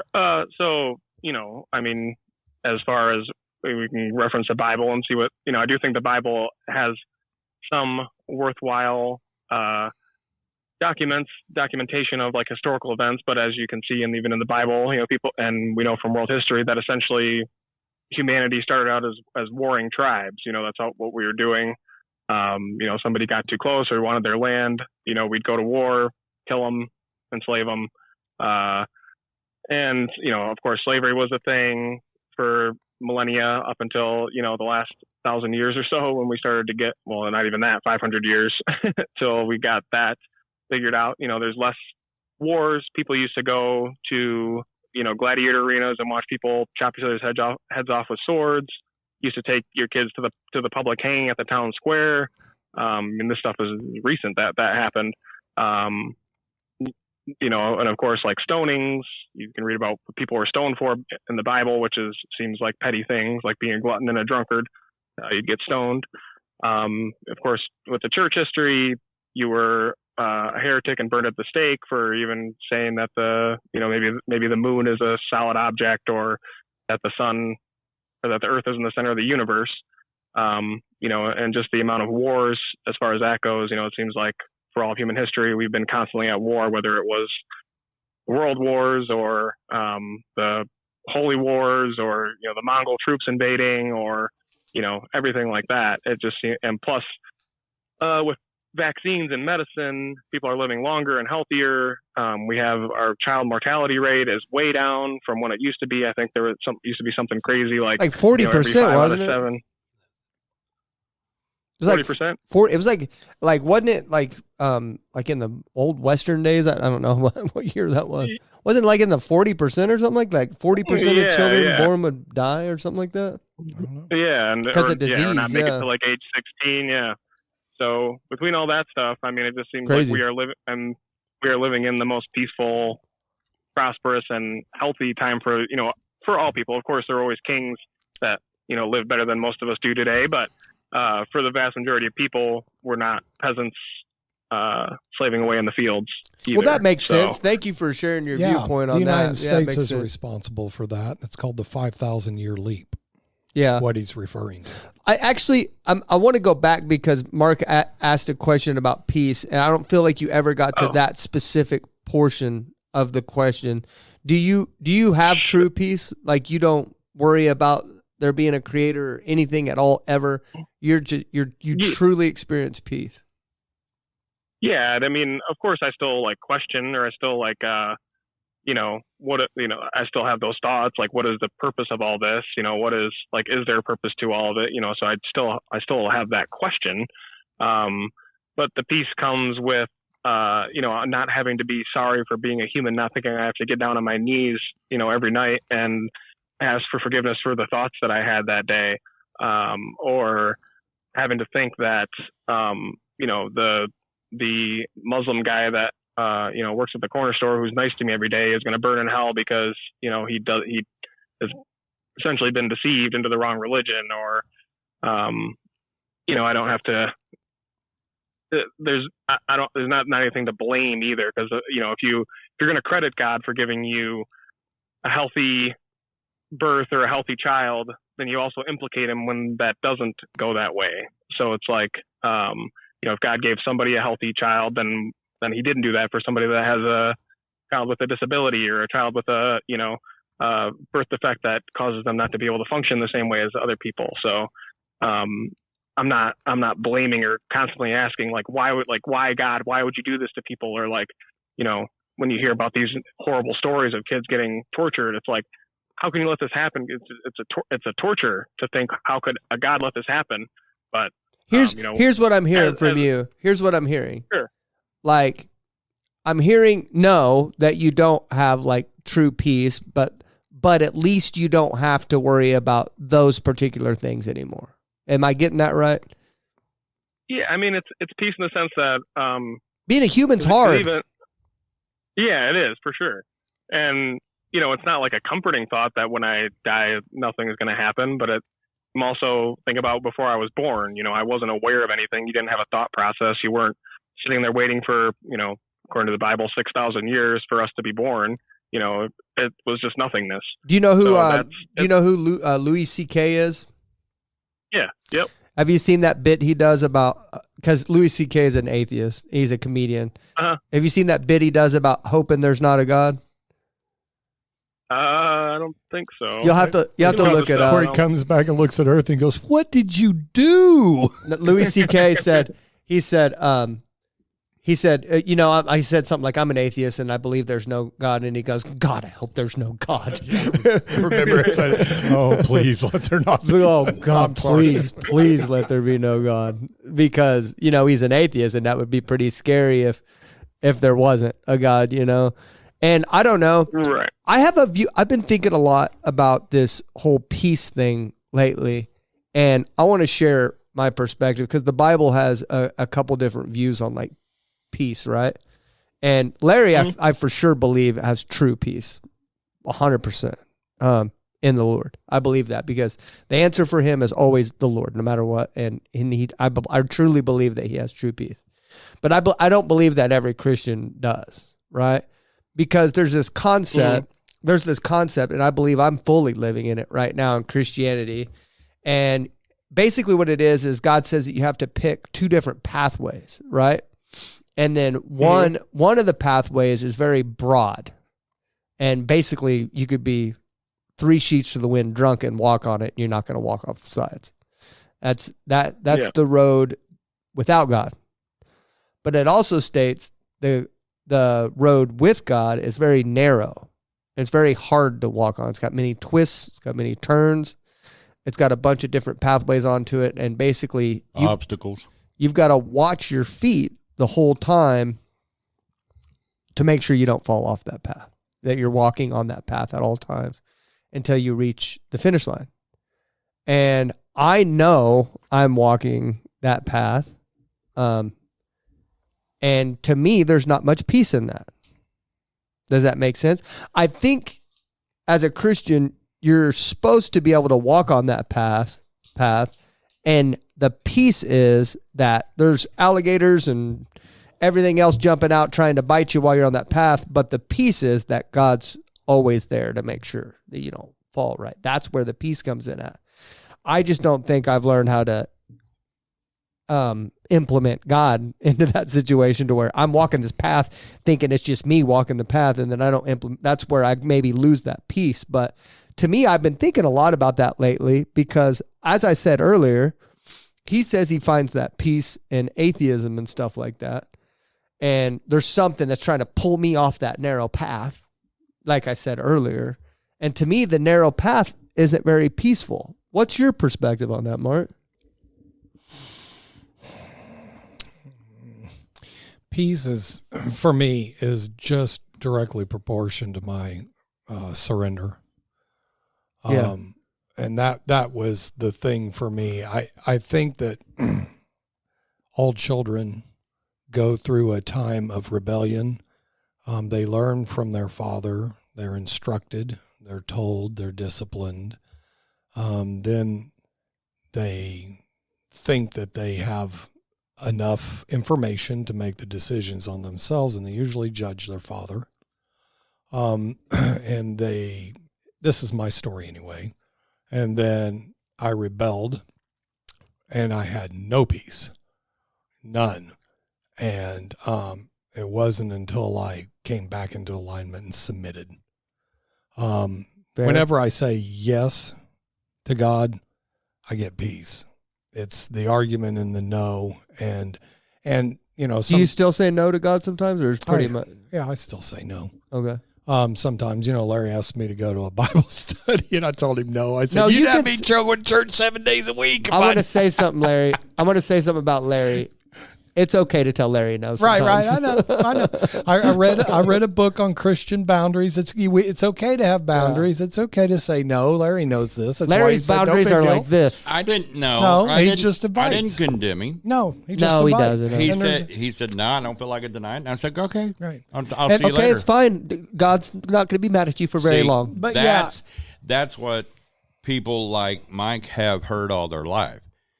That's what they say that all of us sound like. Yeah. I don't do that. Right. I invite people to church all the time. Mike, do you see a way back to Christianity, or I don't even want to say that. Do you see a way back to God ever? I mean, he'd have to do a lot of explaining, I guess. And that's the thing. It's like, I just can't rationalize a good God existing. Could a God exist, or a creator that doesn't have anything to do with human affairs? Could there be something, you hear the apologists argue for like a first cause or a necessary being, and it's like, could that exist? Sure, but I just don't see getting to heaven or something like that, or meeting God and having him the ability to intervene but didn't, and could I believe a God existed? Yes. Would I turn my life over to him and start worshiping him or it? That would take a lot of explaining and a lot of a lot of rationalizing, I guess, or a lot of I don't know. I'd have to. Explaining. Hey from man, who? they do a lot of that in church. Why don't you come on over and put your feet in, buddy? We'll help you. Yeah. We have actually had we've had a pagan witch come to this church that we've interviewed before. Atheists. I mean, By the way, hey Jess. yeah, if she still watches. But yeah, so if you ever decide to come to church, I mean, I'd at least take you to dinner afterwards. So. Well, I appreciate that. We all would. Yeah. I mean, and of course, yeah. There's apologist ways to get out of it. There's things that you can read around in the Bible. Of course, there's contradictions, but there's no erasing it at this point that I can see. Fair enough. So it's people will say that you went to the wrong church or you were part of the wrong denomination. But it's all the same Bible essentially. So I don't know where the problem. I'm not going to offer an answer to that. No. Here's what I do know. We've interviewed almost. Jesus read the King James version. Right. Yeah, sure he did.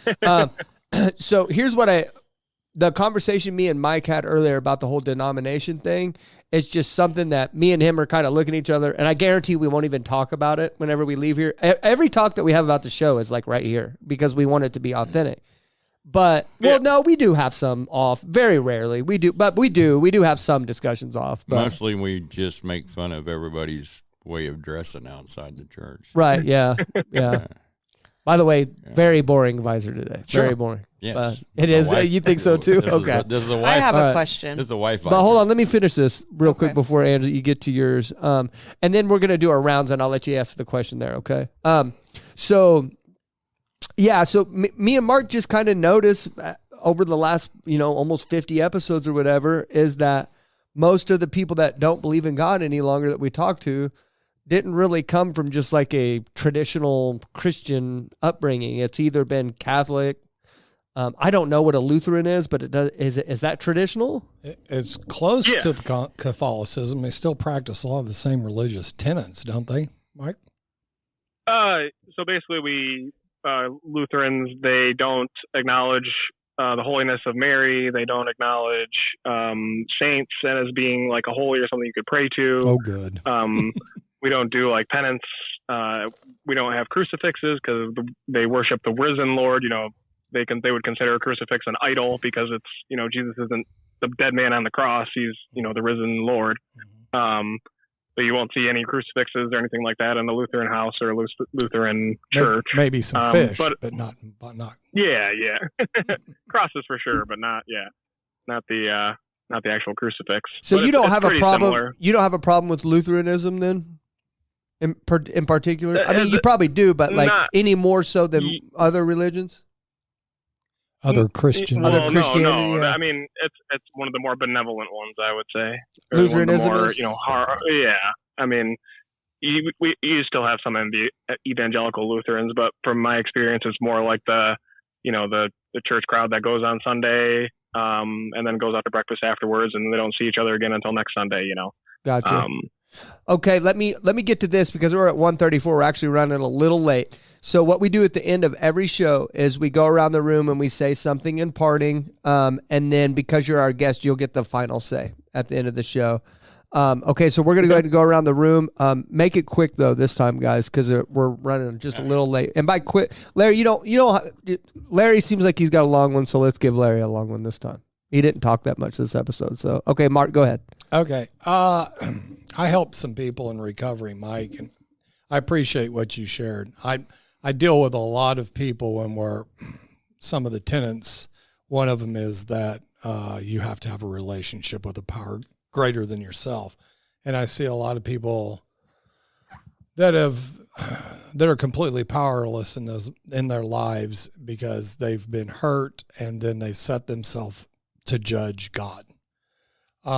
Judge God by the actions of what man, under the guise of God, with authority and permission from God, in other words, religion, man is grouped together and done. all the hypocrisy, the pain, the misery, and then judging God himself. How can you make one baby this way and you not show up for the other baby there? What about the women in Israel being raped right now? And so I get that. I get the temptation. In fact, I've been there. And I guess for me, just one thing that just kept occurring to me over and over again was, for me, and you can do whatever you want. We're not changing each other's minds here. We're just talking. I had to get right sized. And I guess that's what you've done is you believe that there is no hierarchy. To me, I can't, he created the game, the whole system. It's not my place to judge him. In the end, it's my place to have a relationship and try to submit the best I can to his will for me, which luckily is not the Old Testament will. It's only 2 commands: love thy God with all thy heart, all thy mind, and all thy soul, and all thy strength, and love thy neighbor as thyself. That's it. And that's what God instructs me to do. And, Christ himself said, my yoke is, my burden is light. And if you do those things, then, you don't really have much to worry about. Anyway, I just wanted to say I identify. I've been actually standing right where you've stand as far as some of the intellectual conclusions that you've come to. So it's been really interesting talking to you. Okay, Angela, I had a question. So my question is you said you had kids. So what if one day your kid comes to you and really wants to know about God and does it want to believe the things that you believe? What is your advice to your child about that? And how would you proceed with showing them the true God? Well, I'm not going to be, shy about my beliefs either. Just like you guys, would tell them that this is God. I'm going to say, as far as, we can tell, nobody has proved that, God exists. A lot of people have a lot of different beliefs about it. If you feel like you want to pursue any of them, you're welcome to look into it. I'll be here if you have any questions, but, just make sure you get both sides of the story, not listen to just, theologians and not just atheists or anti-religion people. But yeah, of course, I'm not going to that's a big problem of religion too, with, and it's not every denomination again, but a lot of them out there, whether it's Amish or Mormons, or they'll disown their children because they left the religion. I would never, that's part of the harm that I see in it. And I would never do that because, my kid could become a Christian and I would, whatever, Islam, he could join, be a Muslim. I'm not going to not consider him my child anymore. But, of course, I'm going to give him my perspective as well, just like any other parent would. There you go. Okay. Angela, was that it? Okay. Larry. Along that same line, Mike, what would you do if they came to you and said they wanted to practice witchcraft or maybe paganism?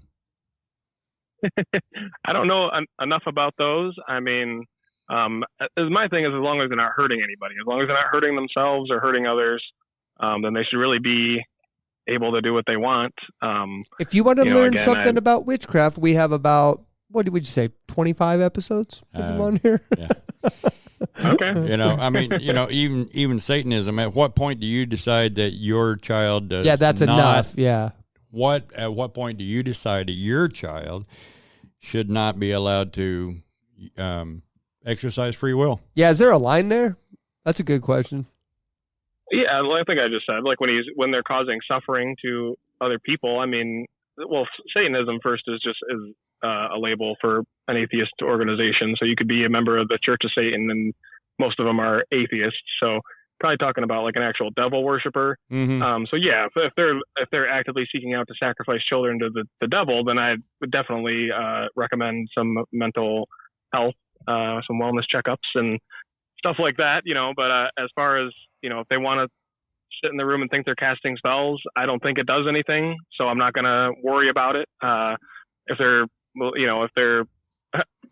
trying to invite a demon, I guess I don't believe that stuff exists. So what are they hurting by doing that? I don't think anything's going to happen. So, but if they're killing babies, then we got to draw the line there. Right. That's yeah, not of course. funny. And if they're, like I said, if they're bullying or anything like that, where they're causing other people to suffer, or, you know, even if they're, I guess, trying to promote these things that, you know, would cause suffering, I guess, like if they're out there joining a KKK rally, then I'm going to, you know, obviously voice a more vocal opinion about that. I'm not going to physically stop them.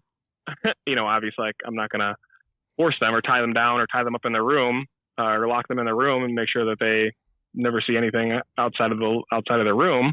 But, you know, I don't, you know, it's not really a thing that I'm that concerned about at this point. They seem like pretty good kids. So, well, the second question would be, did you serve in the military? Did not. Okay. The reason that I ask you is because we do that for our rights in this country so that our freedoms in this country can still be exercised. Unfortunately, a lot of guys give their life for that. Another way of that is, you know, we served so that you could have the freedoms to tell us how wrong we actually are, you know, and we have to sit there and take it. That's one thing. The other thing is, you know, that's how God kind of put this thing together. He gave us free will.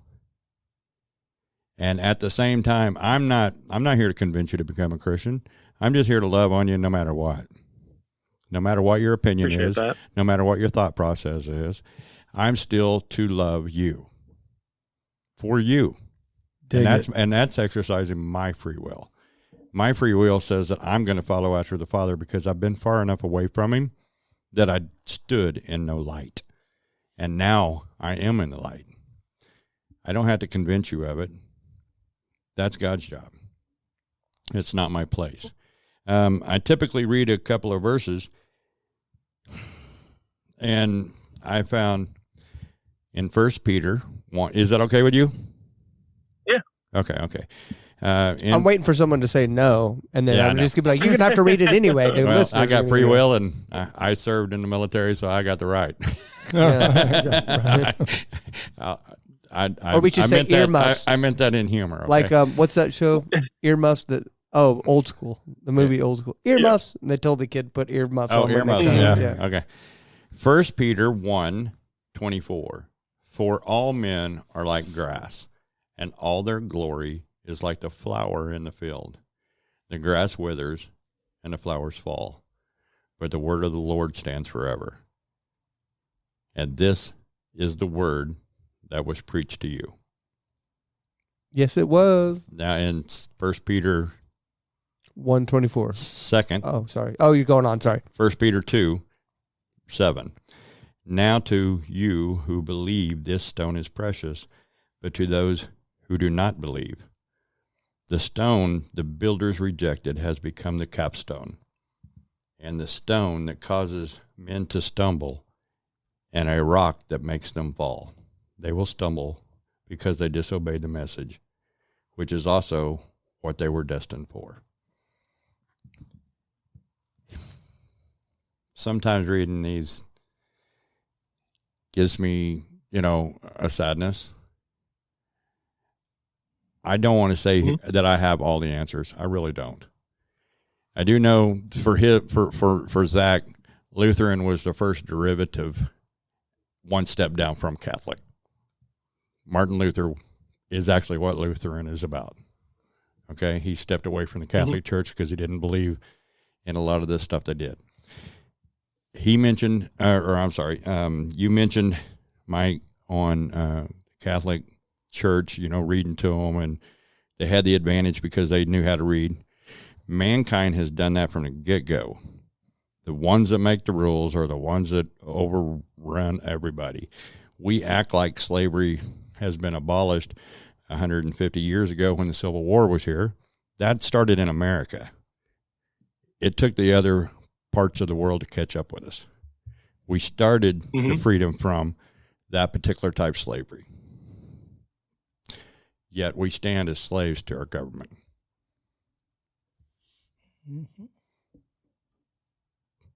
I prefer to be a slave to God. That's who my master is. But I appreciate you coming on, brother. Thank you very much for listening. Appreciate it as well. Yeah. Yeah. Okay, I'll be quick. I noticed something today because we've interviewed. I'd say we're relatively experienced in this now. Almost a year. Mm-hmm. We've done over. What is this, Larry? Is this 48? 48 interviews? Yes. 48. You're our 48th interview, and I noticed something as clear as a bell today. That it's never more tense than when we have an atheist on here. That's when it gets the most tense. And that's so strange to me because if you were to think about this when we first started, you'd think that like a Satanist or a witch or someone like that, where the Bible completely calls out that stuff, you know, and somebody that's basically serving our enemy per se. They're literally worshiping our enemy. And far more tense with atheism.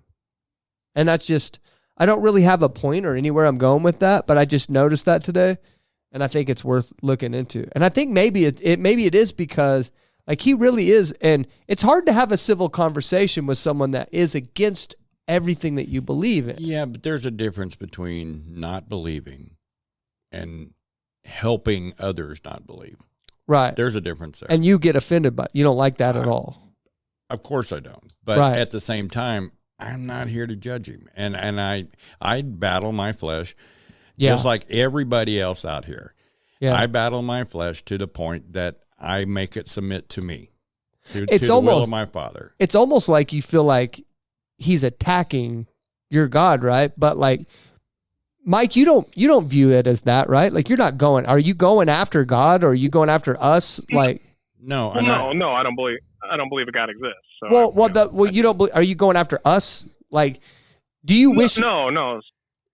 I'm going to ask you that. I haven't asked this in a while. Would you, if there was a petition to abolish Christianity, would you sign it? No.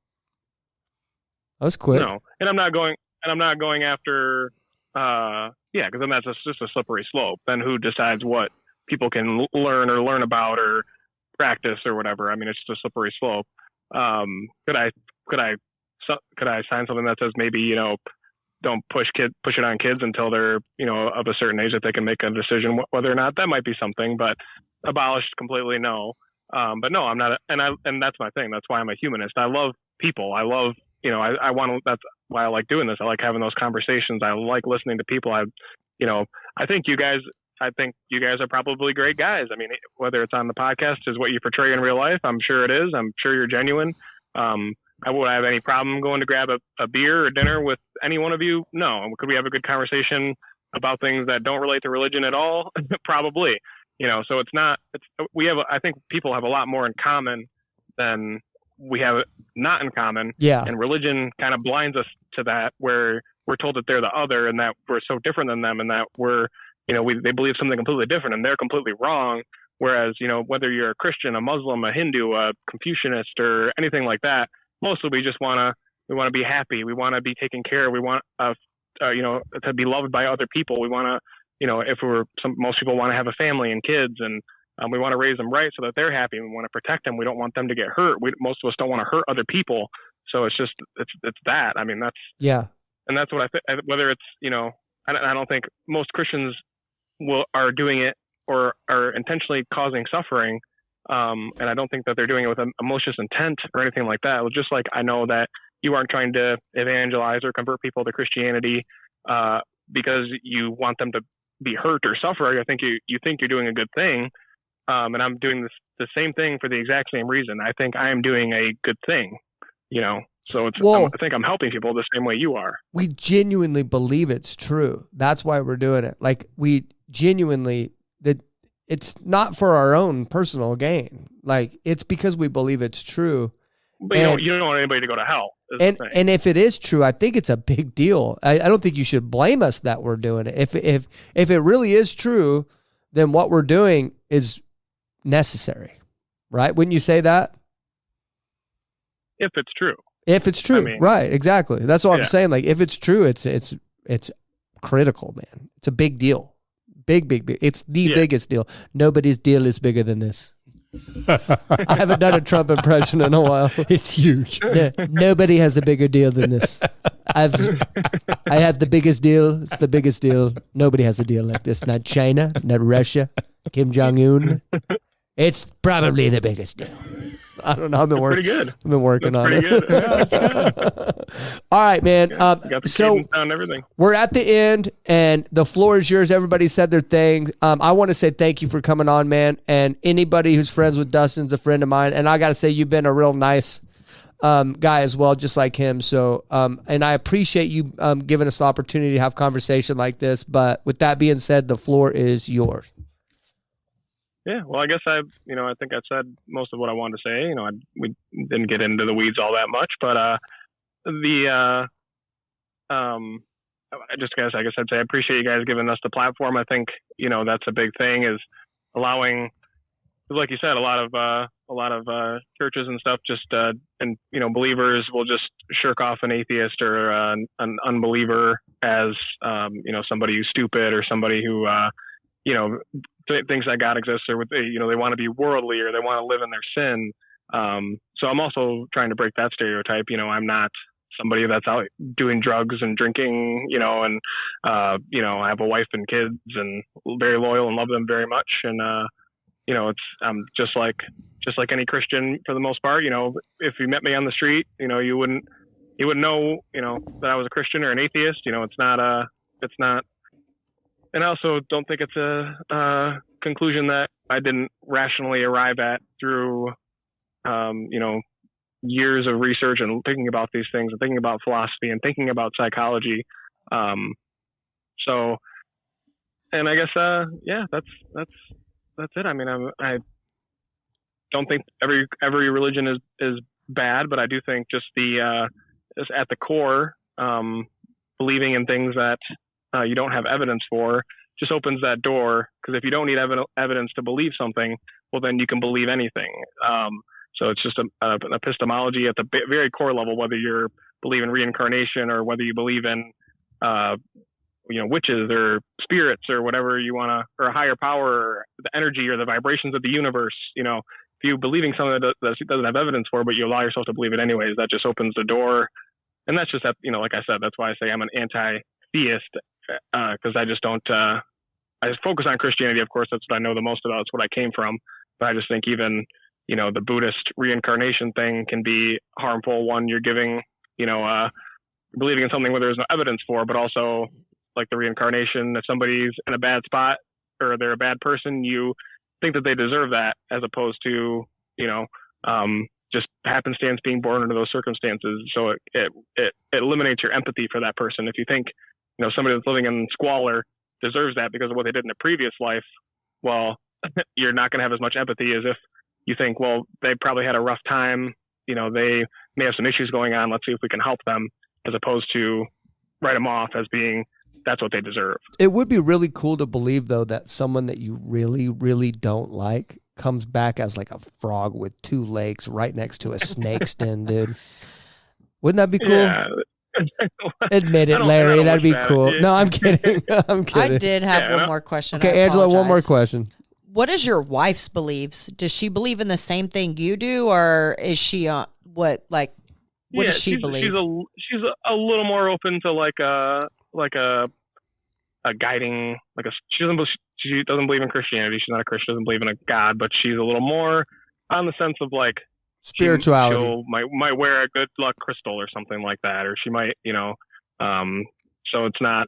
It's not. She's not fully spiritual. She doesn't think it's going to make it she's not going to take a piece of rose quartz and think it's going to cure cancer. But she's open to like that there being some kind of deeper meaning to existence. But yeah, she's opposed to Christianity. She didn't have the same upbringing as me, so she's not as passionate about it, and she's just not as interested in the topic. So she doesn't know as much as I. So trying to talk to her about what happened and what the differences between the gospels, she's not gonna really care or know.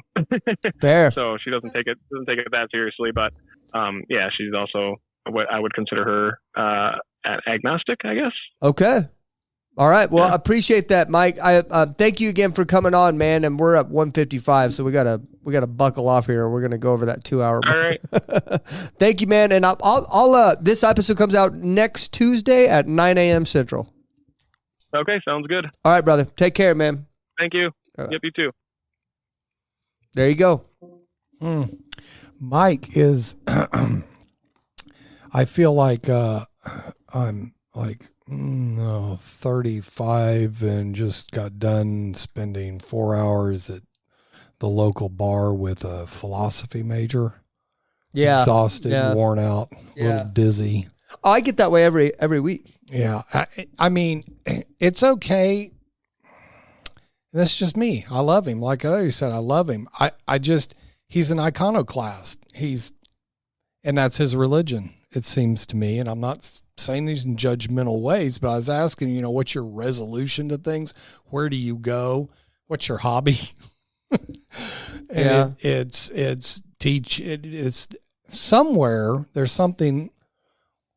Mike, I hope you forgive whatever it is that's there. And really, I hope you forgive God. That's you think there's some sort of resentment there towards the religion or God? Yeah, towards God himself. Gotcha. I can detect it because I felt it in my own heart before, and unfortunately for me, the only resolution was I hadn't suffered enough. We had to suffer some pain before I came to the point of. But that's my story. Doesn't have to, like he said, it doesn't mean that he's off losing control of his life. He might have it all sold up. He's a humanist, man. He's a good guy. He opens doors for old women and helps people walk away from God and Christ and believes that religion is the evil. I guess I'm just trying to process out loud how that's a design for living that works. That's the difference between the way you saw him and the way I saw him. The way you saw him is that way.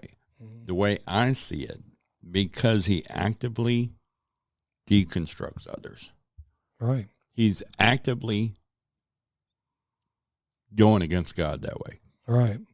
I mean, that's a serious accusation. I guess why would you spend your time doing that if you just didn't believe? Yeah, if you didn't care that there was a God, you don't believe that there is a God, you don't like religion, just stay the heck away from it. Well, I guess I understand that he believes it's harmful, so he's held. Why is it harmful? Why does he believe it's harmful unless he was harmed? Yeah. That's what I'm saying. There's a bitterness, an underlying current, and this is what God has really been talking to me about through multiple sermons here. Is there's the dangers of bitterness, and it's a corroding thread, man. And he says all those things, but I would really wonder if there's not something deeper.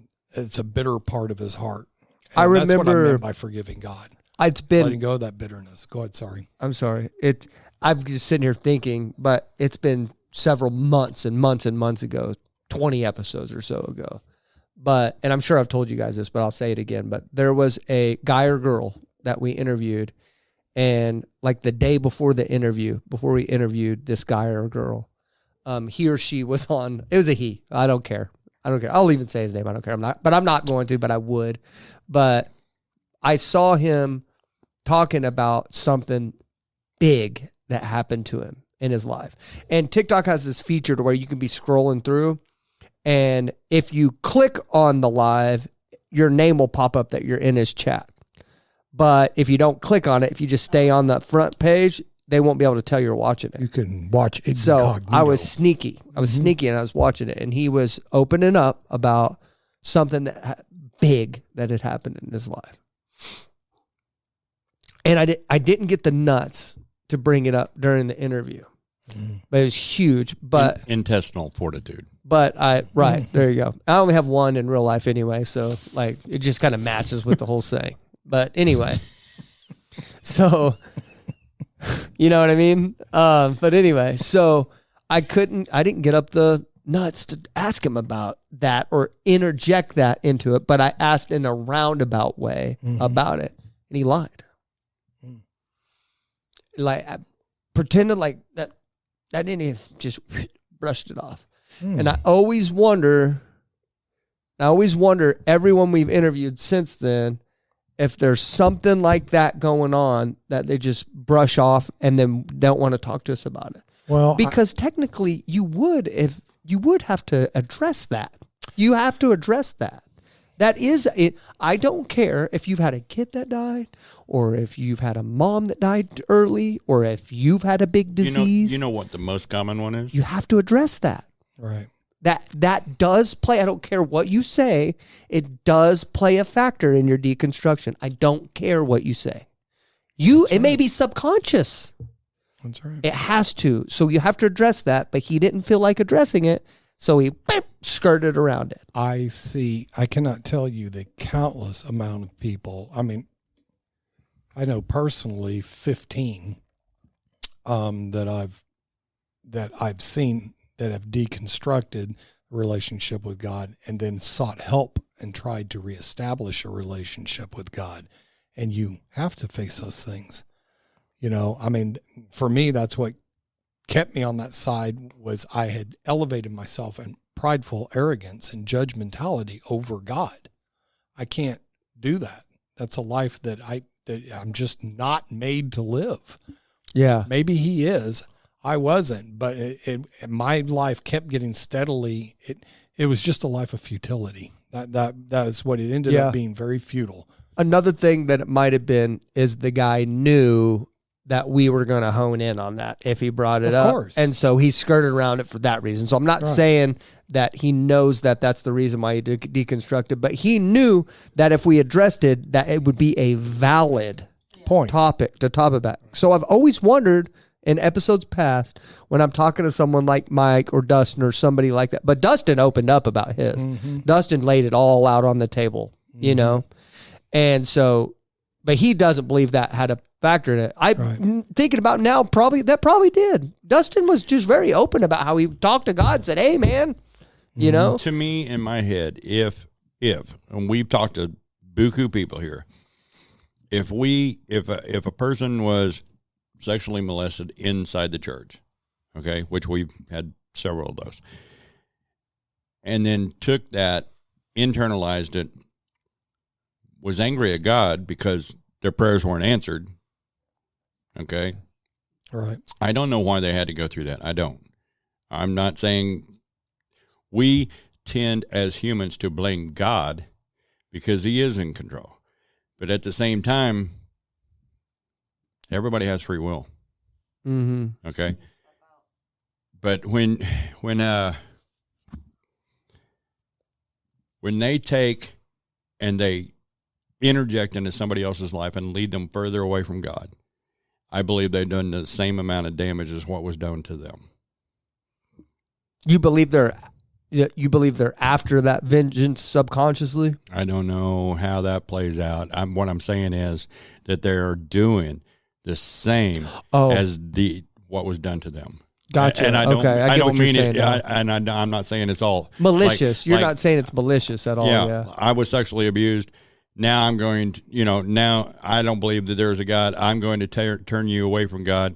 No, Larry, that's backed up. Even though it's not sexual in nature, it's still messing with the psychological attributes of a person and controlling and manipulating. Same way that this happened. That's backed up by research. Any person that's gone through trauma will keep many times reenacting that trauma, revisiting it subconsciously over and over again, trying to claim control over it. So they'll recreate the same sort of situation. So we're not saying you're saying that's backed up. Yeah. Okay. So I don't have knowledge of that. Do you guys agree with the statement? It was just my opinion I made earlier that when we interview atheists like that, it's far more tense than any other group of people that we. Yes, I felt the tension in me because it was me that I was trying to control, but I didn't realize that y'all were feeling the tension as well until you said something. I saw the look on your face, and then I felt like I always feel like I was going to have to control it. And I don't know if you noticed me switch my mic off because that was God putting me like, hey, in check. There's the control. Right. I turned my mic off. I took my drink. I popped in a piece of gum and sat back, and I said, you got this. Right. And I was very proud of how you did that. At the same time, when you first asked me for a comment, you said, and I just kind of went like this and bypassed it. You said no, but I knew that wasn't the time. You'll get this. My angel was pulling the reins of my mouth. No, I could tell you were like, not right now. Okay. Well, I can't say anything right now. How do how do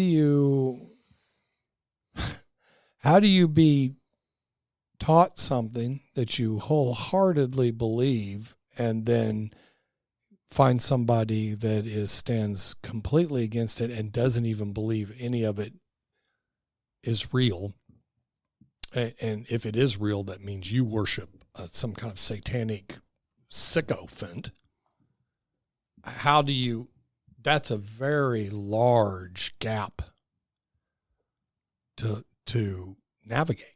I want to bring up the tension does go up. Yeah, I want to bring up this is the second time, and I don't know what this means at all. I don't even have an opinion on this at all, and maybe it's very simple, but where he started describing at the end there his Lutheran upbringing, he started saying, "No, we don't believe that. Like he was still in it." Well, yeah, and we had one other guy that was raised Mormon that said that same thing, that like he was still in it. Right. Professing atheist, but still like, we actually don't believe that. What we believe in is, like he was still actively in it and he was like associated with him. He did that same thing. Like he associated, and maybe it was just because he had been in it so long. Maybe that's all it is, that he had been in it so long that he still like partially identified with it. But I just find that it catches my attention. Did that catch your attention as well? Mm-hmm. Yeah, a little bit. One of the things, and I'm not trying to, please don't misunderstand me.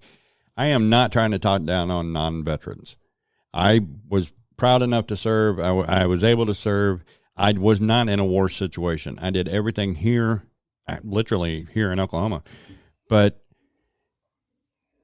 I still think about those guys that were drafted in the military, sent over to Vietnam. They did what their government sent them to do. They were under orders. They followed the directives that they were taught and what they had to do. Then they come home and they have people spitting on them and calling them names. Yeah. And to the point that it's like 50 years later, you still got hardness around those veterans because they didn't do they did what they were knew told to be to right do, and yeah. told to be. Yeah. Okay? They didn't make that decision. But you have people that have never been in this situation over there making accusations that they have no idea. It's crazy you brought this up. We should probably wrap this up. But I was thinking about this today, right?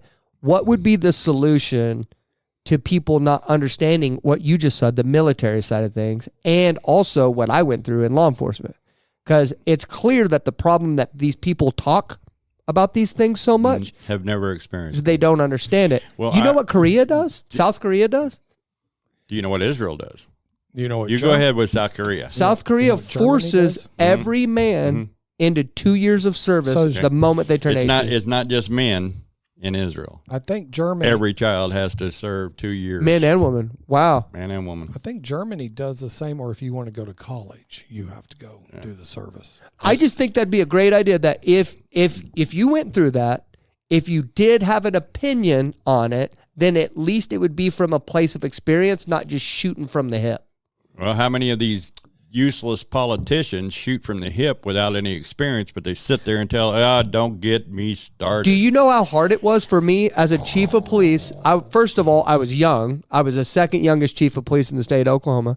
Do you know how hard, in fact, it didn't work out because I couldn't take directives from a guy that had never been even in the passenger seat of a patrol car. You're going to tell me how to run my department? Even though that's the landscape of it. That's your boss. You're supposed to. That was the problem I had in almost every job that I had. If that person was a college graduate and never actually did the job, then I'm going to argue with them. Yeah. We got to get out of here. It's 2:10. We got to wrap it up. Sorry, guys. We're in the middle of a conversation. We but got way over into our opinions. One last thing, stuff. Mike. It's Mike, right, that we just got through talking to. We absolutely in no way are insinuating that you were sexually molested. No. We're just talking about we were talking about past. We've noticed. Yeah. No, we're talking about past. We've got list of them. I did not. I hope I didn't imply that. So no. Thanks for pointing it out. No, just general. We just lumping in experiences from every other episode. Disclaimer. We just having thought experiments. That's all we're doing. So, but yeah, again, thanks for everybody for listening. I appreciate it. Larry, say your thing. Jesus loves you, and so do I. And thank you for watching and listening. We are out. Thank you for watching or listening all the way to the end. To be a guest on the show or to get a hold of us, please contact us at info@helpmyunbelief.org. And more importantly, make sure to check out new episodes every Tuesday morning at 9 a.m. Central.